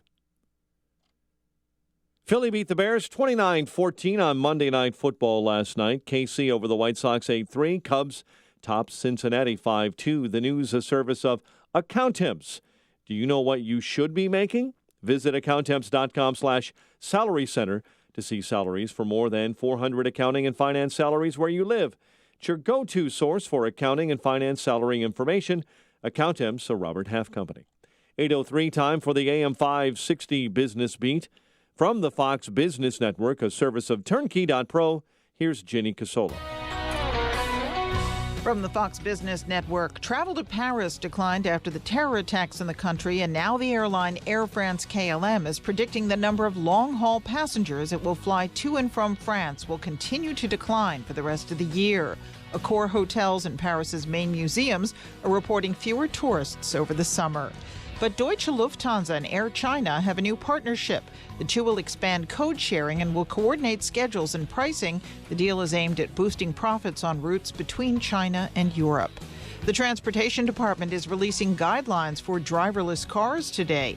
The Federal Reserve's two-day meeting starts today, and Wells Fargo's chief executive John Stumpf answers questions from the Senate Banking Committee today. The Dow closed down 3 points yesterday. The Nasdaq dropped 9 points, and the S&P was down a fraction. With the Fox Business Report, I'm Ginny Cosola. 8:05 and a check of traffic and weather on the way next on AM 560. Sean Hannity finds Trump's approach refreshing. Donald Trump is a risk taker. Donald Trump is not afraid to speak his mind. Donald Trump, showed that you can take a position of strength and take a risk and stand on your position, and lo and behold, instead of making an apology tour like Obama, other countries will respect your strength. He's willing to say what needs to be said. It's actually refreshing. The Sean Hannity Show. Afternoons at 2, right before Joe Walsh at 5 on AM 560. The Answer. I'm Jay Farner, president of Quicken Loans. Mortgage rates have dropped again. In fact, recently, mortgage rates have dropped to the second lowest level in history. Now is the time for you to take advantage of these historically low rates and save serious money every month by refinancing your mortgage. The rate today on a 30-year fixed-rate mortgage is all the way down to 3.5%, APR 3.57%. Call Quicken Loans today at 800-QUICKEN to see how far we can lower your mortgage payment. For 6 years in a row now, J.D. Power has ranked Quicken Loans highest in the nation in customer satisfaction for primary mortgage origination. And for the third year, they also ranked us highest in the nation for mortgage servicing. It's a great time to refinance with Quicken Loans and save hundreds every month. This ultra-low rate of 3.5% won't last long. So call 800-QUICKEN or go to QuickenLoans.com. That's 800-QUICKEN. Visit jdpower.com for award information. Call for cost information and conditions. Equal housing lender. Licensed in all 50 states. NMLS ConsumerAccess.org, number 3030. It's 8:06. Let's get an update on the roads at our AM 560 Traffic Center. Here is Jim Talamonte. Thanks, Mike. On the inbound Edens, delays started Oakton. 40 minutes Lake Cook to Montrose outbound 35. The Kennedy is an hour and 20 minutes O'Hare to downtown. 40 minutes from Montrose, 33 in the Express. Outbound 52 minutes to the airport. The Eisenhower, an hour and 35 minutes. Thorndale to the post office. An hour 13 from Manheim. Outbound an hour 17 to Thorndale. Inbound Stevenson. It's an hour and 20 minutes, 3:55 to Lakeshore Drive, outbound 45 minutes. The Ride, 32 minutes, 95 to downtown. Tri-State southbound, stop and go Washington to 137. Northbound Southwest Highway to 31st and Roosevelt to St. Charles. Reagan tollway delays Orchard before Winfield and Roosevelt to the Tri-State. Veterans Royal really heavy. I-55 most of the way to St. Charles and Army Trail to 290. Eastbound 8094 slow. The Bishop Ford Freeway to Indianapolis Boulevard. Traffic answers when you need them most. I'm Jim Talamonte on AM 560. The Answer. Chicago's Morning Answer continues next. Your official Chicagoland weather forecast from the AirComfort.com Weather Center. Here is our meteorologist, Ashley Benoit. Sunny to partly cloudy skies today and warm with a high of 81. Partly cloudy skies tonight and mild with a low of 65. Partly sunny and very warm for tomorrow with a high of 86. Very warm and humid on Thursday with some sunshine, a high of 85. I'm Ashley Benoit on AM 560, The Answer. 67 at O'Hare. Next news, 8:30. Chicago's Morning Answer with Dan and Amy continues next on AM 560, The Answer. This hourly segment is brought to you by Financial Planning with Jack Taboda, your 401k rollover specialist. Heard Saturday mornings at 7 on AM 560, The Answer. Good morning. Welcome to your Tuesday morning briefing. Here's what you need to know to start your day. Now that we have this suspect in custody, the investigation can focus on other aspects, such as whether this individual acted alone and what his motivations may have been. Our local police, they know who a lot of these people are. They're afraid to do anything about it because they don't want to be accused of profiling. We're going after the bad guys, and we're going to get them. But we're not going to go after an entire religion and give ISIS exactly what it's wanting. A denial of reality. 2 years ago, it's been 2 years since President Obama declared America's goal toward ISIS, which was defeat it, and we haven't done it. This is Chicago's Morning Answer with Dan Proft and Amy Jacobson on AM 560, The Answer.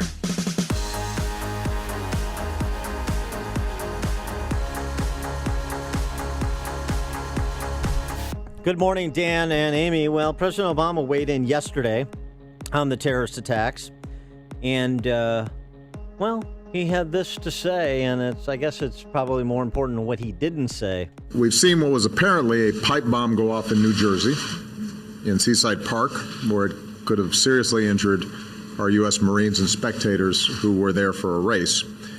The bombing in the Chelsea neighborhood here in New York injured more than 24 people. At this point, we see no connection between that incident and what happened here in New York and New Jersey. The FBI is investigating the Minnesota incident as a potential act of terrorism. We will direct the full resources of the federal government to make sure that the investigation goes forward aggressively. That's a real scintillating statement he offered. I'll tell you what, the astounding thing about that statement is in context.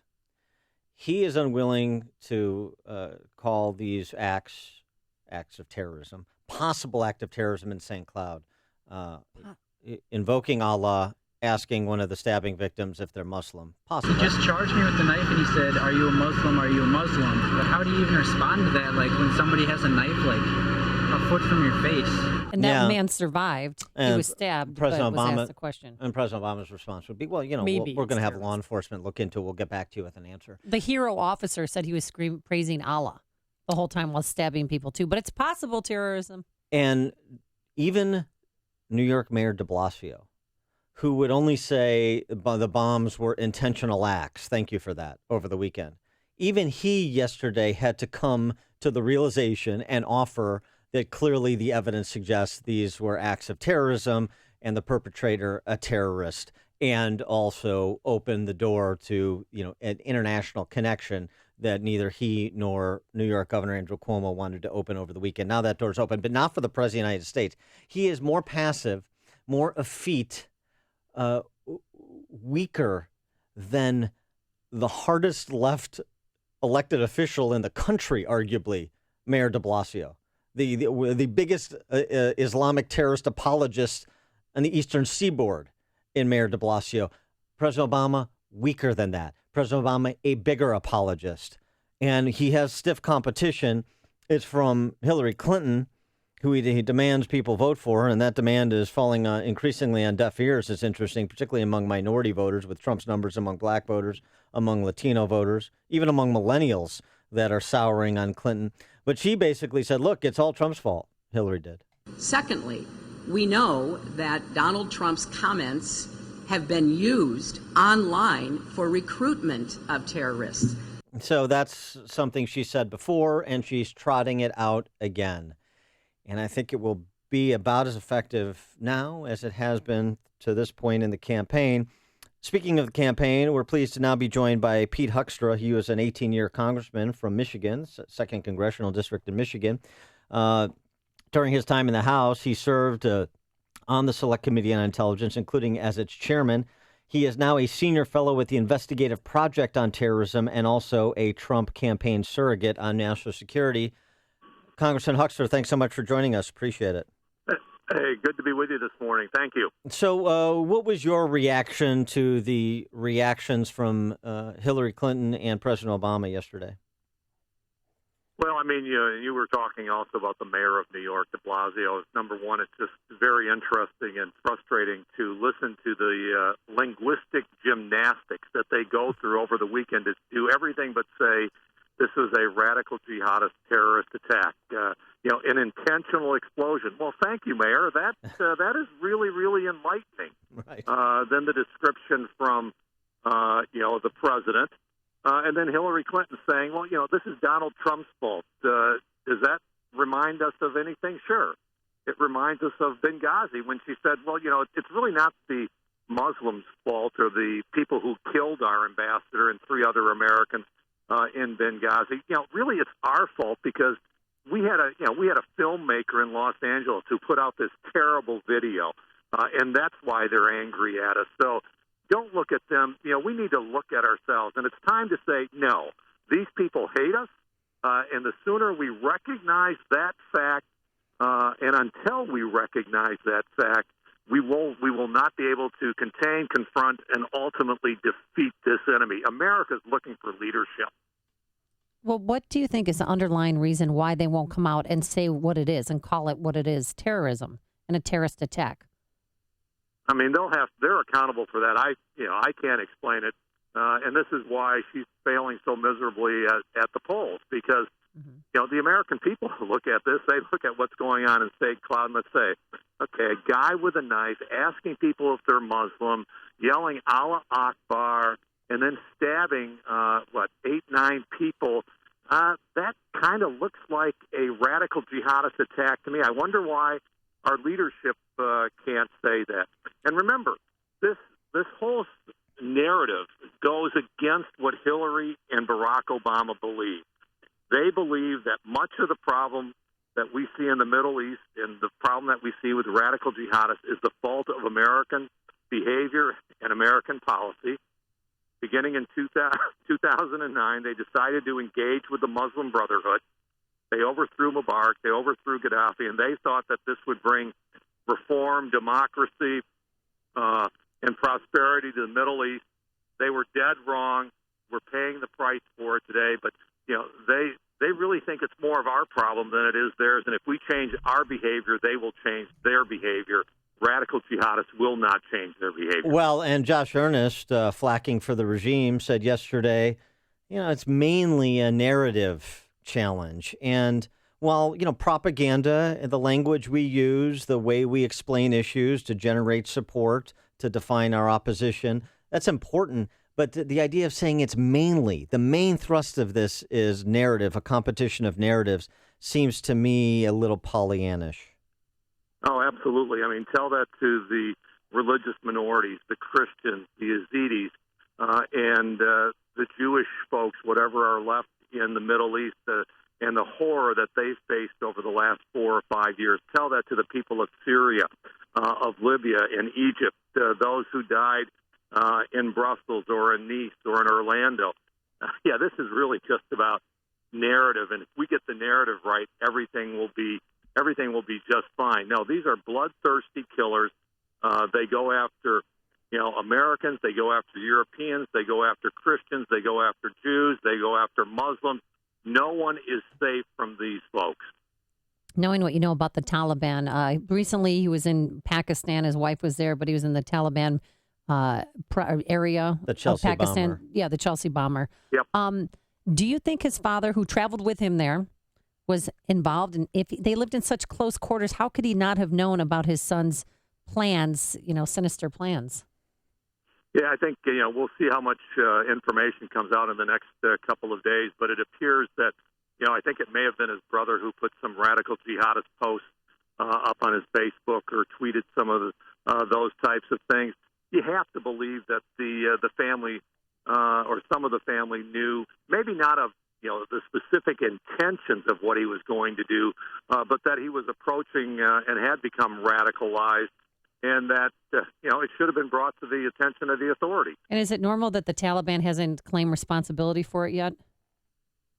No, actually, some of the sources that we're dealing with at the Investigative Project on Terrorism told us, over the weekend that if they captured him alive, that it might be unlikely at least for a period of time, that any organization, ISIS, Al-Qaeda, or the Taliban, would claim credit for this.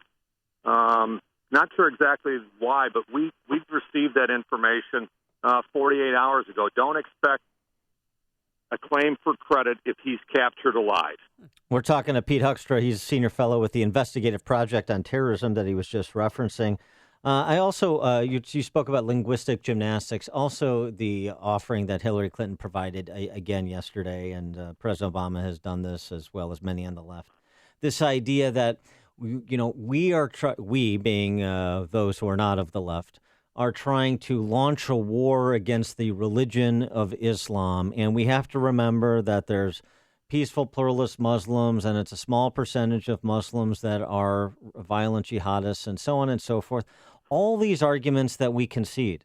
They're making an argument in the face of no opposition to that argument. It is pure sophistry.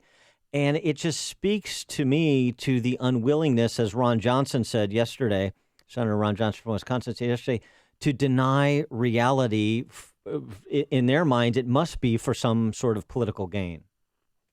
It is for a political game. They're the ones that are spreading the narrative that this is a war against Islam. I traveled through the Middle East repeatedly. I met lots of good Muslims. The American military, our CIA, they engaged with hundreds, if not thousands, of Iraqi and Afghanistan Muslims who helped us fight the Taliban, who helped us fight Saddam Hussein, and to fight Al-Qaeda. And, they sacrificed. Many of them, lost their lives after America abandoned them. And so, we know there's lots of good Muslims, people who have put their lives on the line.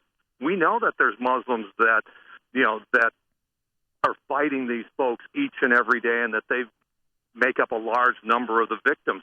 And so, we recognize that. What's amazing to me is that the president and Hillary Clinton aren't willing to admit that, a number of these individuals do hate America. And again, until we identify and confront it, we will not be able to defeat it. Now, somebody with your expertise, again, I mentioned at the outset, 18 years in Congress, nearly a decade on the House Select Committee on Intelligence. A lot has been made of the question of Trump's fitness to be commander-in-chief. Robert Gates had an editorial in the Wall Street Journal on Friday suggesting he was unfit to be commander-in-chief. 100 or so military brass suggest otherwise, those who've endorsed Trump. And we've talked to individuals who've been part of foreign policy, national security briefings with Trump. I wonder what your personal interaction has been and your assessment with respect to this most awesome of responsibilities for the President of the United States. Oh, no. I mean, I've met with Donald Trump, and we've talked about national security issues. And in those meetings, he acts exactly like I would expect a CEO or a leader to behave. Number one, he lets someone else run the meeting. In my case, it was Rudy Giuliani. He asks good, penetrating questions. He has a sense of humor. He throws out, potential courses of action and listens to the people around the table and gets their feedback and perhaps modifies that. And so, no, he's the one thing we know about Donald Trump and his history as a businessman and what we're seeing in politics is that he brings in quality people.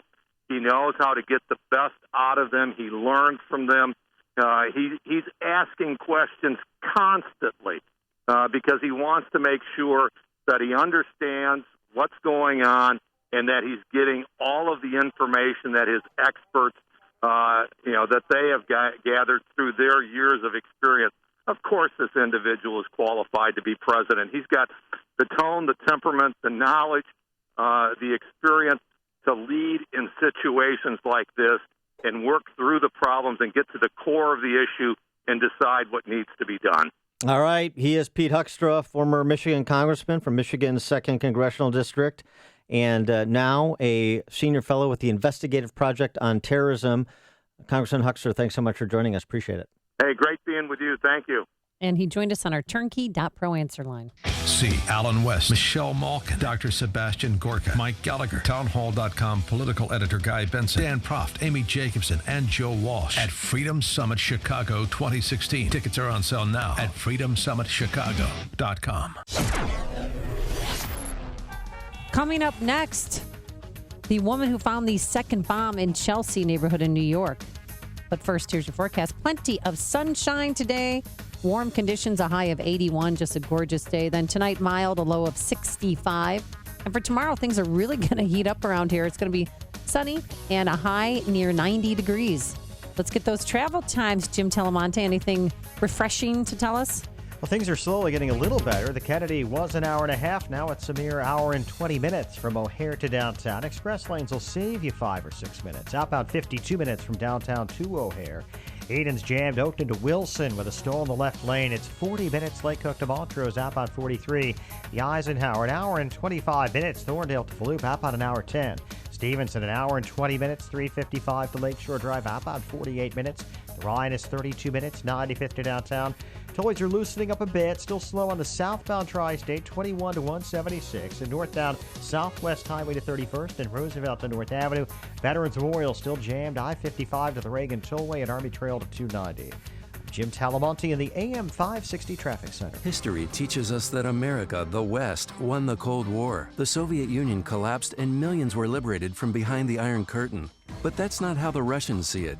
To global communists, it was merely a strategic retreat. That's the theme of the film Collapse of Communism, The Untold Story by Robert Buchar.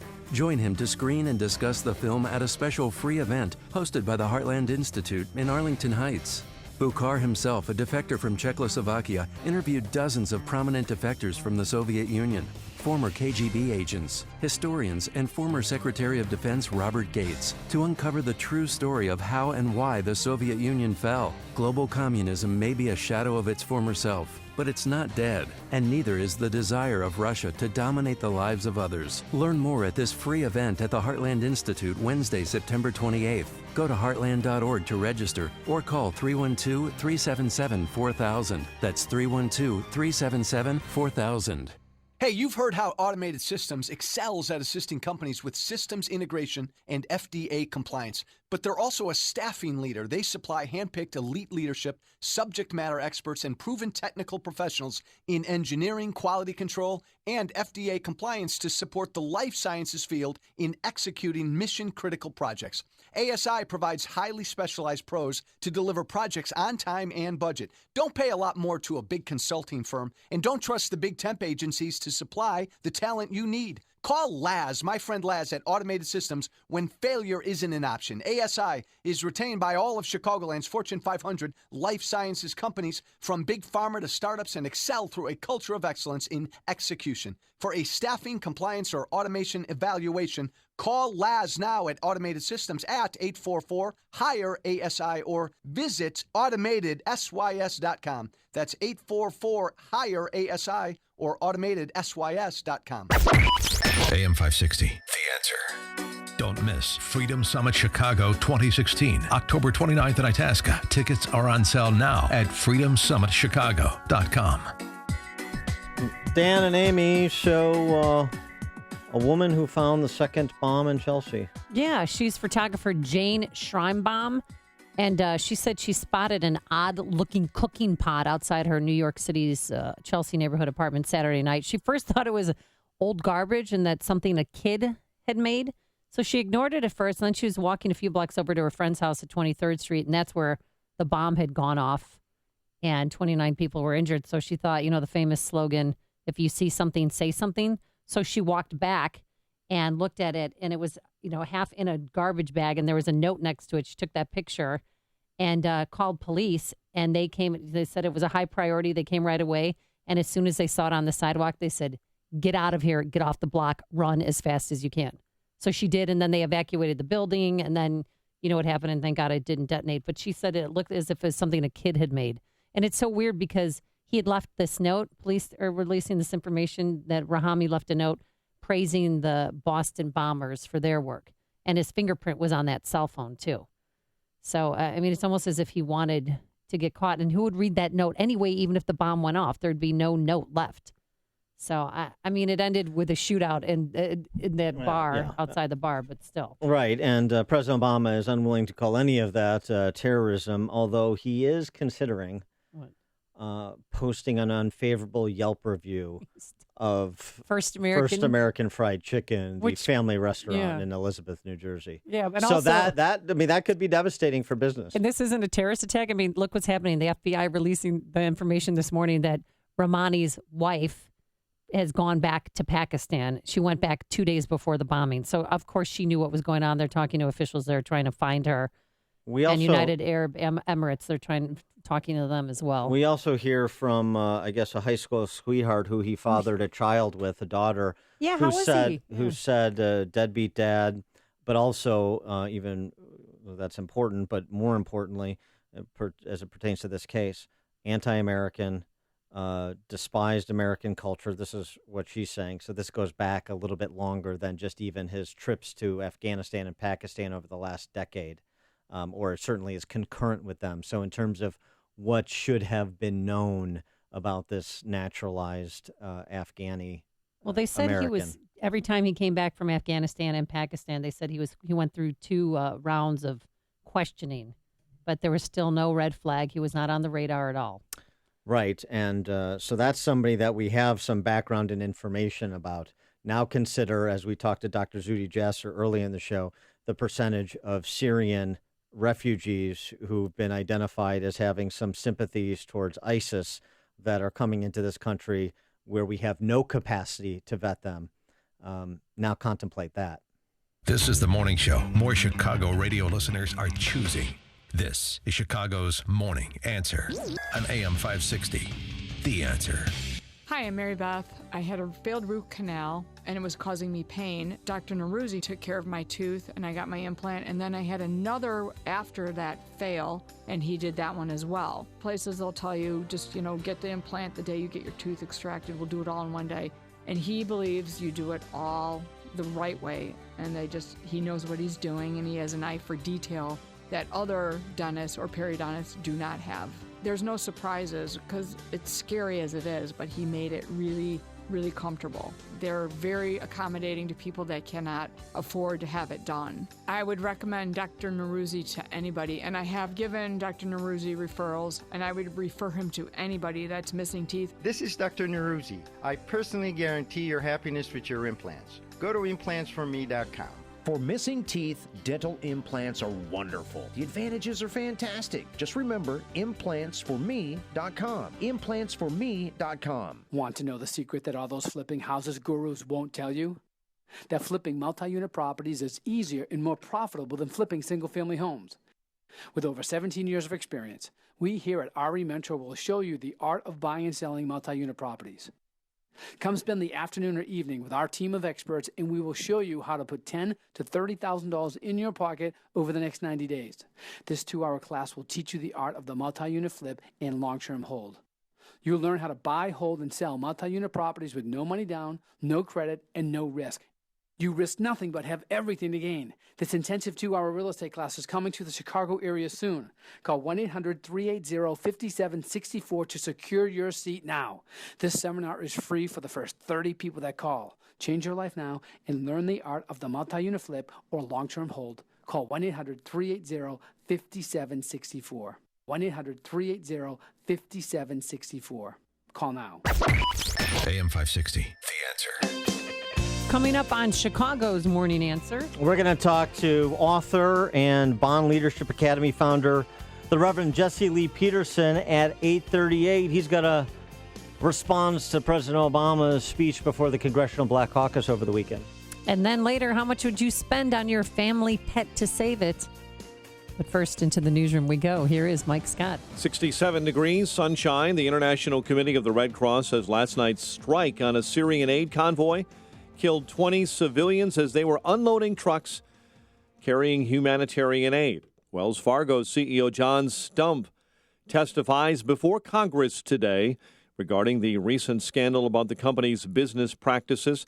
Wells Fargo acknowledging the fake accounts that were opened without permission from customers and now agreeing to pay $185 million in restitution and fines.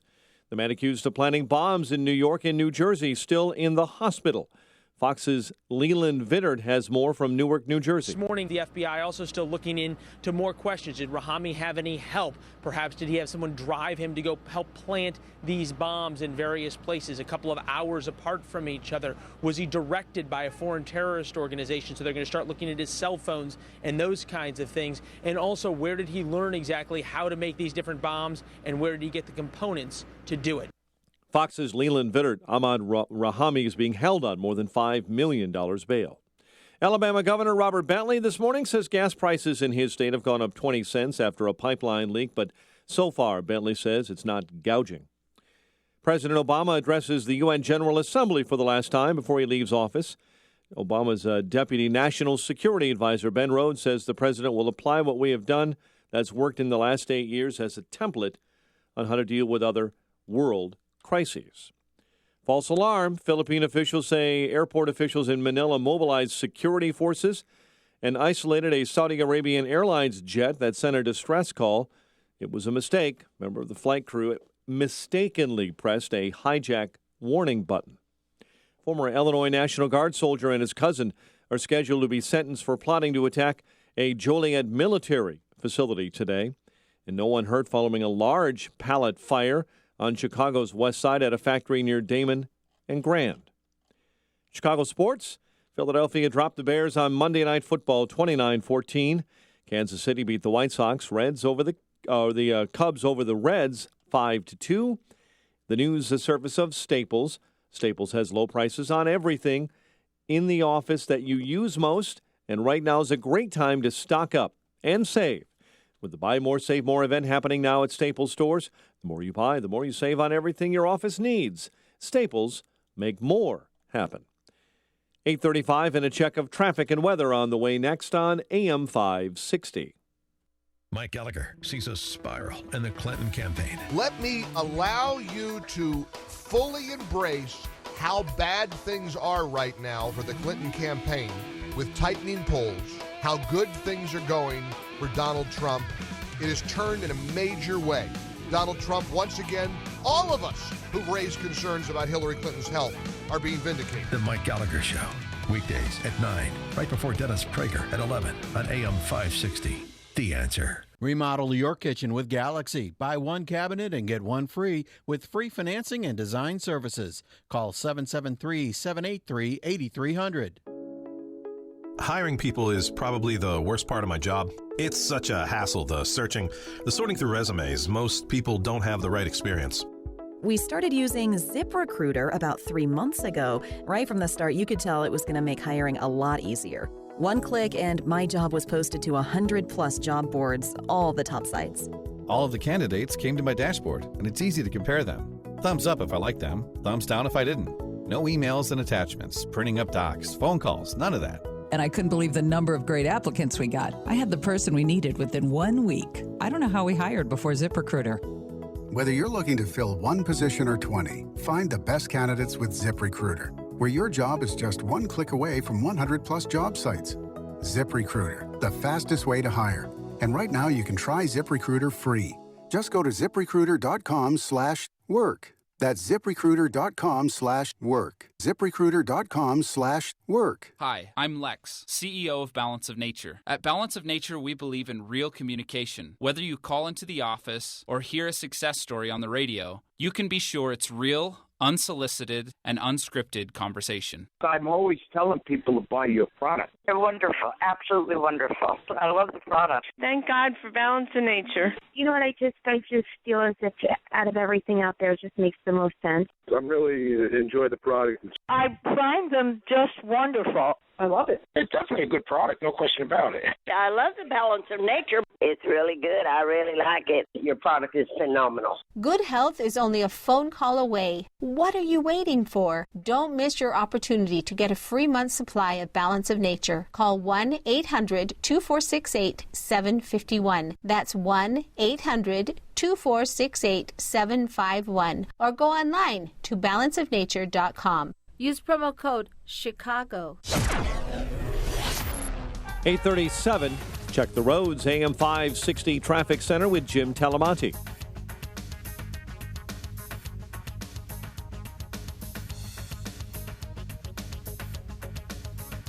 We'll get back to Jim in just a moment. Let's check our official Chicagoland weather forecast instead.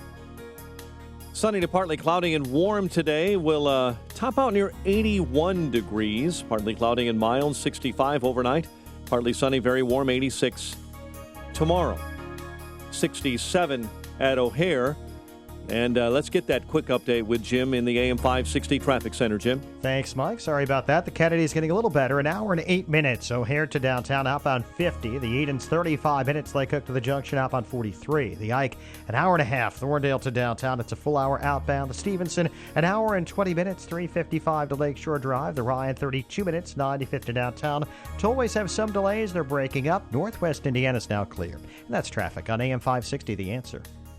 And the temps have updated for us as well. 69 at O'Hare now, 70 along Chicago's lakefront.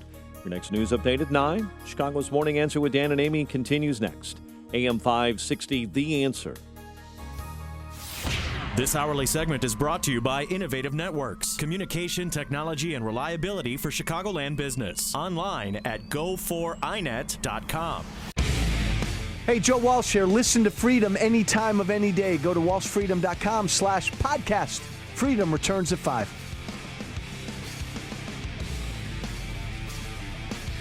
Dan and Amy, well, President Obama gave a fiery speech before the Congressional Black Caucus Foundation over the weekend, trying to whip up the base for the Democrats, and for one Democrat in particular, her name's Hillary Clinton. And in case you forgot, if you don't get out and vote for Hillary Clinton, he's going to take it personally. And after we have achieved historic turnout in 2008 and 2012, especially in the African-American community, I will consider it a personal insult, an insult to my legacy, if this community lets down its guard and fails to activate itself in this election. You want to give me a good send-off? Go vote! Yeah. That's the send-off he wants. He was, more fiery there than he was yesterday, responding to the terrorist attacks that were going on in America. And, well, that's a good point. And earlier in the show, we played a clip from a African-American studies professor at Princeton University. His name is Eddie Glaude, not part of the vast right-wing conspiracy. And he took that kind of as insulting, demanding and taking it personally as some kind of personal insult if you don't do what I say, rather than hearing arguments from the candidate in question. That's Hillary Clinton. Let's get another perspective on this. And for that, we're pleased to be joined by Reverend Jesse Lee Peterson. He is the founder of the Bond Leadership Academy. He is also the author of the book, The Antidote, Healing America from the Poison of Hate, Blame, and Victimhood. Reverend Peterson, thanks for joining us. Appreciate it. Thank you so much for having me. I appreciate being on with you. I was watching an interview you gave Ginny Thomas for Daily Caller over the weekend, and that prompted me to reach out for you. And I just kind of wanted to get some of your take on what you were hearing in terms of the racial discourse in this election in particular, and what we heard in terms of the demand from President Obama over the weekend. Well, first, it's an insult to Black Americans that they voted for President Obama twice, and now he's coming to the end of his term, and he has done nothing to improve the lives of Black Americans. Unemployment is through the roof in the Black community. Black-on-black crime out of control, even in Barack Obama's backyard there in Chicago. In Flint, Michigan, is so bad that the folks can't even drink the water there. And so if anyone should be insulted, it should be Black folks. I did not vote for Barack, of course, but it should be the Black folks who voted for him. Barack Obama and Hillary, the Democratic Party, are on the run. They're scared because for the first time in the last 50 to 60 years, Black Americans, many of them are starting to think for themselves. Donald Trump is having a major impact on Black Americans right now because he's going right to the people and talking to them. He's not going through their race hustlers leaders, but talking to the people. And most black Americans see Donald Trump not as a Republican, but as an independent, outspoken man who is not afraid to speak the truth, who is very independent, take care of himself. And they also know that Donald Trump has been kind to all people, and especially black people over the last 30 years. He has employed blacks and Hispanics, men and women. So believe me, the Democrats are scared right now. But do you think with the recent birther issue that he lost some credibility with African-American voters? Well, he did at the time, when he first made that comment about Obama not being a natural-born citizen. But time has gone by now, and people are not really thinking about that. And Donald Trump resolved that issue anyway when he said that there's no proof, or it has been proven that Barack Obama is a natural-born citizen. Black people are suffering right now. It's hard to find work. The violence in their communities are out of control. Abortion out of control. And there's a lot of young black people who want to start their own businesses. They're into entrepreneurship. And it's difficult to do it under Barack Obama. I think that they want more in their lives. They don't see Hillary Clinton providing that or making that possible. They see that she don't feel no ways tired. Yeah. She's just using them right now. Well, so just about you for a minute. How did you come to this perspective? Because, you grew up in the Jim Crow South, so you saw and felt and experienced what institutional racism looked like and with the perniciousness of it. I wonder if there's been an evolution in your thinking on some of these matters. Yes, there have been, and I write about it in my book, The Antidote, Filling America from the Poison of Hate, Blame, and Victimhood. It's at Amazon or in a major bookstore. When I was growing up under the Jim Crow laws on that plantation, I have to honestly tell you, there was no such thing as racism. I never heard that word at all.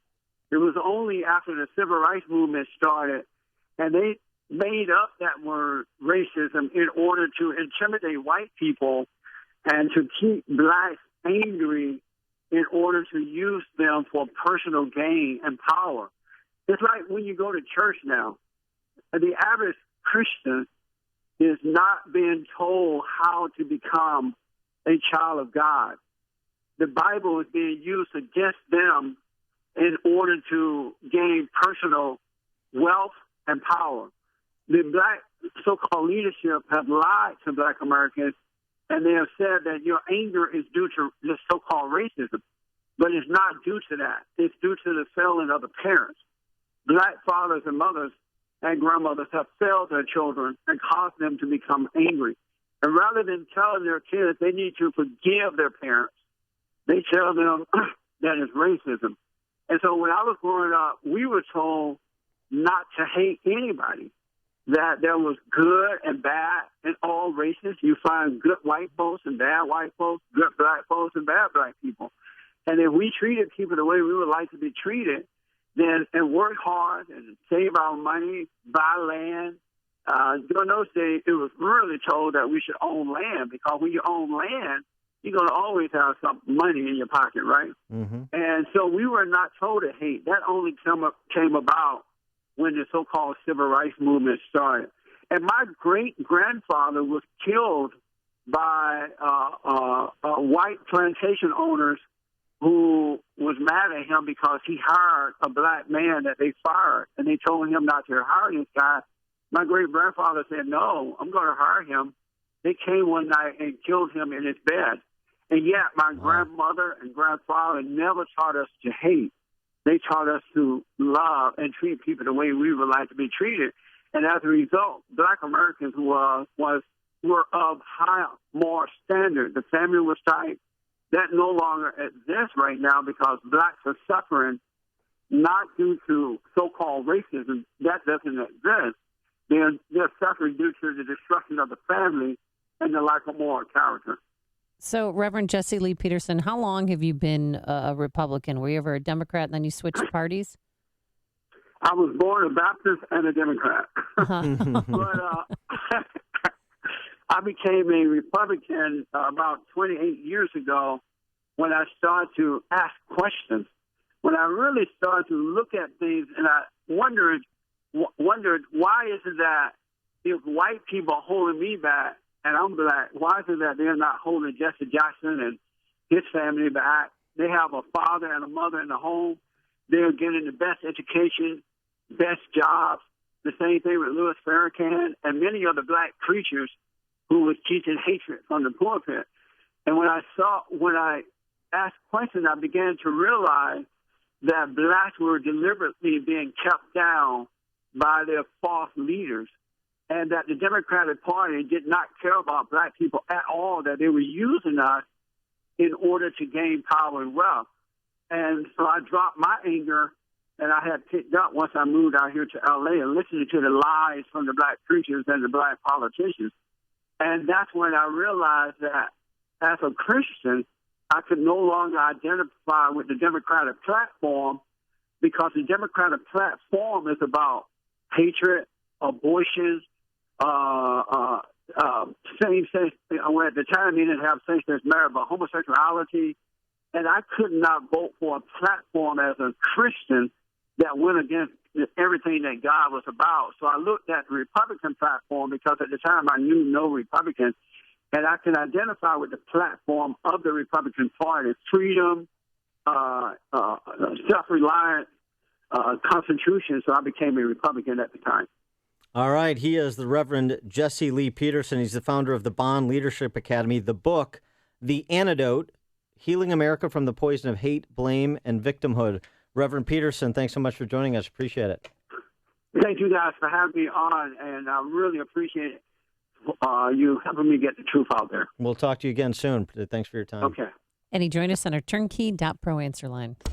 Listen to Dan and Amy on your smartphone. Download the AM 560 mobile app today at 560theanswer.com/mobile. Coming up next, how much would you spend on a family pet? Wait until you hear this story. But first, here's your forecast. Plenty of sunshine, a high of 81 degrees. If you're thinking about taking that bike ride along the lake, you have a few days to do so because it's going to be hot around here. Tomorrow, even warmer. Plenty of sunshine, a high near 90. Let's get those travel times from a very busy man. As always, here's Jim Telemonte. Thanks, Amy. On the inbound Kennedy, it's stop and go from Harlem to the Burn Circle. It's an hour and 8 minutes. O'Hare to downtown, 40 minutes from Montrose, 35 in the Express, outbound 50 minutes to the airport. Aiden's 30 minutes, Lake Cook to the Junction, outbound 40. The Eisenhower's an hour and a half from Thorndale to the post office, an hour 10 from Mannheim. Outbound still an hour to Thorndale. Stevenson, an hour and 20 minutes, 355 to Lakeshore Drive, outbound 42 minutes. Bryan, 28 minutes, 95th to downtown. Lakeshore Drive, slow southbound Bryn Mawr to North Avenue and 18th to the Stevenson. Northbound from the Stevenson to Jackson. Northbound Tri-State, delays are in pockets between 95th and 31st, and it's slow Roosevelt to North Avenue. It's about Adams Tollway, slow Randall to 31 and Elmhurst to Lee. Veterans Memorial, stop and go from I-55 to the Reagan Tollway and Army Trail to 290. I'm Jim Talamonte in the AM 560 Traffic Center. Townstone Financial is synonymous with great rates, low closing costs, and phenomenal service to the thousands who have completed purchases and refinances with us since 2002. Hi, my name is Barry Sterner, owner of Townstone Financial. Let's hear from Jim, who just completed a no-cost refinance with Townstone Financial. I would recommend Townstone to anybody, and I do. I always knew where we were. I knew the dates. I knew when I had to have information. There was no fire drills. The overall experience was, off the charts. I've not experienced, there's very few companies that I've encountered that really deliver that customer experience, and that's what sets you guys apart, hands down. Remember, nobody values your business more than Townstone Financial, and I'm always available to answer your questions. Call me now, Barry Sterner, at 312-896-2111. That's 312-896-2111. Or go to townstone.com. That's TOWNSTONE.com. Townstone Financials, Indiana, Michigan, Wisconsin, Florida, Illinois, mortgage licensee 6629 and NMLS 136639, equal housing lender. A couple years ago, I had a severe accident which disabled my right hand and caused chronic pain. I did not want to deal with the side effects of pain meds. There is absolutely no reason to suffer. There are ways to find a solution and get off the drugs. I definitely believe Dr. Candido found that for me, and immediately, he sat down with me, really wanted to find the source of the pain and really fix me. And, I've seen many doctors in my lifetime, obviously with this accident, but I have to say Dr. Kenneth Candido, he cares about me. It's changed my life. I absolutely would recommend Dr. Kenneth Candido. There is a light at the end of the tunnel. This is Ken Candido of Chicago Anesthesia Pain Specialists. If you or someone you love or someone you know has chronic pain, contact us. Treating chronic pain issues is what we do. We can make it better. Get an appointment and let's talk. MyPainChicago.com, MyPainChicago.com. All the info is available at MyPainChicago.com. Let's make you pain-free. No matter what type of business you're in, having a strong business banking partnership can help your bottom line. I'm Jeff Boundy, president of Cornerstone National Bank and Trust Company. We strongly believe that trust, service, and relationship are the cornerstone of a successful business banking partnership. Customers like Rick Williams of Pump Supply agree. Hi, my name is Rick Williams, owner of Pump Supply Incorporated. As a business owner, I recognize the importance of relationships. I need a bank that understands my business and is able to respond quickly and creatively to the needs of my company. Cornerstone has been a valuable business partner and has helped me grow my company and seize opportunities as I come across them. Whether it's providing a line of credit or financing the acquisition of equipment or real estate, Cornerstone has been there for me every step of the way. Thanks, Rick. Please visit cornerstonenb.com, or I invite you to give me a call at 847-654-3000 to explore a business banking partnership. Equal Opportunity Lender. Member FDIC. AM 560, The Answer. All right, goldfish. It's the fish that got away. No, it's actually the fish whose life was saved. This woman in Australia knew something was... A fish called Wanda? No, a fish called Conker. Conker the goldfish. And keep in mind, this is a goldfish, folks. This is a goldfish, which was a prize at a carnival, so she spent about $1 on this goldfish. And she loved Conker so much, and she noticed that there was a pebble stuck inside Conker's throat, because a lot of the fish, they think the food is, the pebbles at the bottom of the tank. You familiar with fish? Did you ever have a fish tank or a fish bowl? I did, yes. I mean, but your expertise in this arena is impressive. Is this the storyline from The Fish That Saved Pittsburgh? No, it's not. So she had to take the goldfish to a vet, and they performed life-saving surgery, which cost, are you ready for this? Life-saving surgery. $500 to get a little pebble out of a fish's throat. I mean, $500. She could have bought 500 more goldfish for this one vet bill. Did she consult with an ichthyologist? With a what? It's a fish expert. Oh, no. I don't know. She paid the $500 for, they had to anesthetize it, the emergency surgery, and that's when they got the pebble removed. They used like a little suction cup to get it out of his mouth. You can watch the video online. It's pretty amazing. But I can't believe people would spend this amount of money on a fish. What are you talking about? I mean, that's ridiculous. It's a fish. A fish doesn't feel love. Don't you understand that you save one fish, you save the world, or at least Pittsburgh? The stories you need to know to start your day. This is Chicago's Morning Answer on AM 560. The Answer. Did you know that if you have mutual funds in your IRA, 401k, or investment accounts, that according to Forbes magazine, you could be paying as much as 3.17% in hidden fees every single year? 3.17% may not sound like much, but over 10 years, it's costing you 32%, whether your fund is up or down. Hi, it's Tom Forte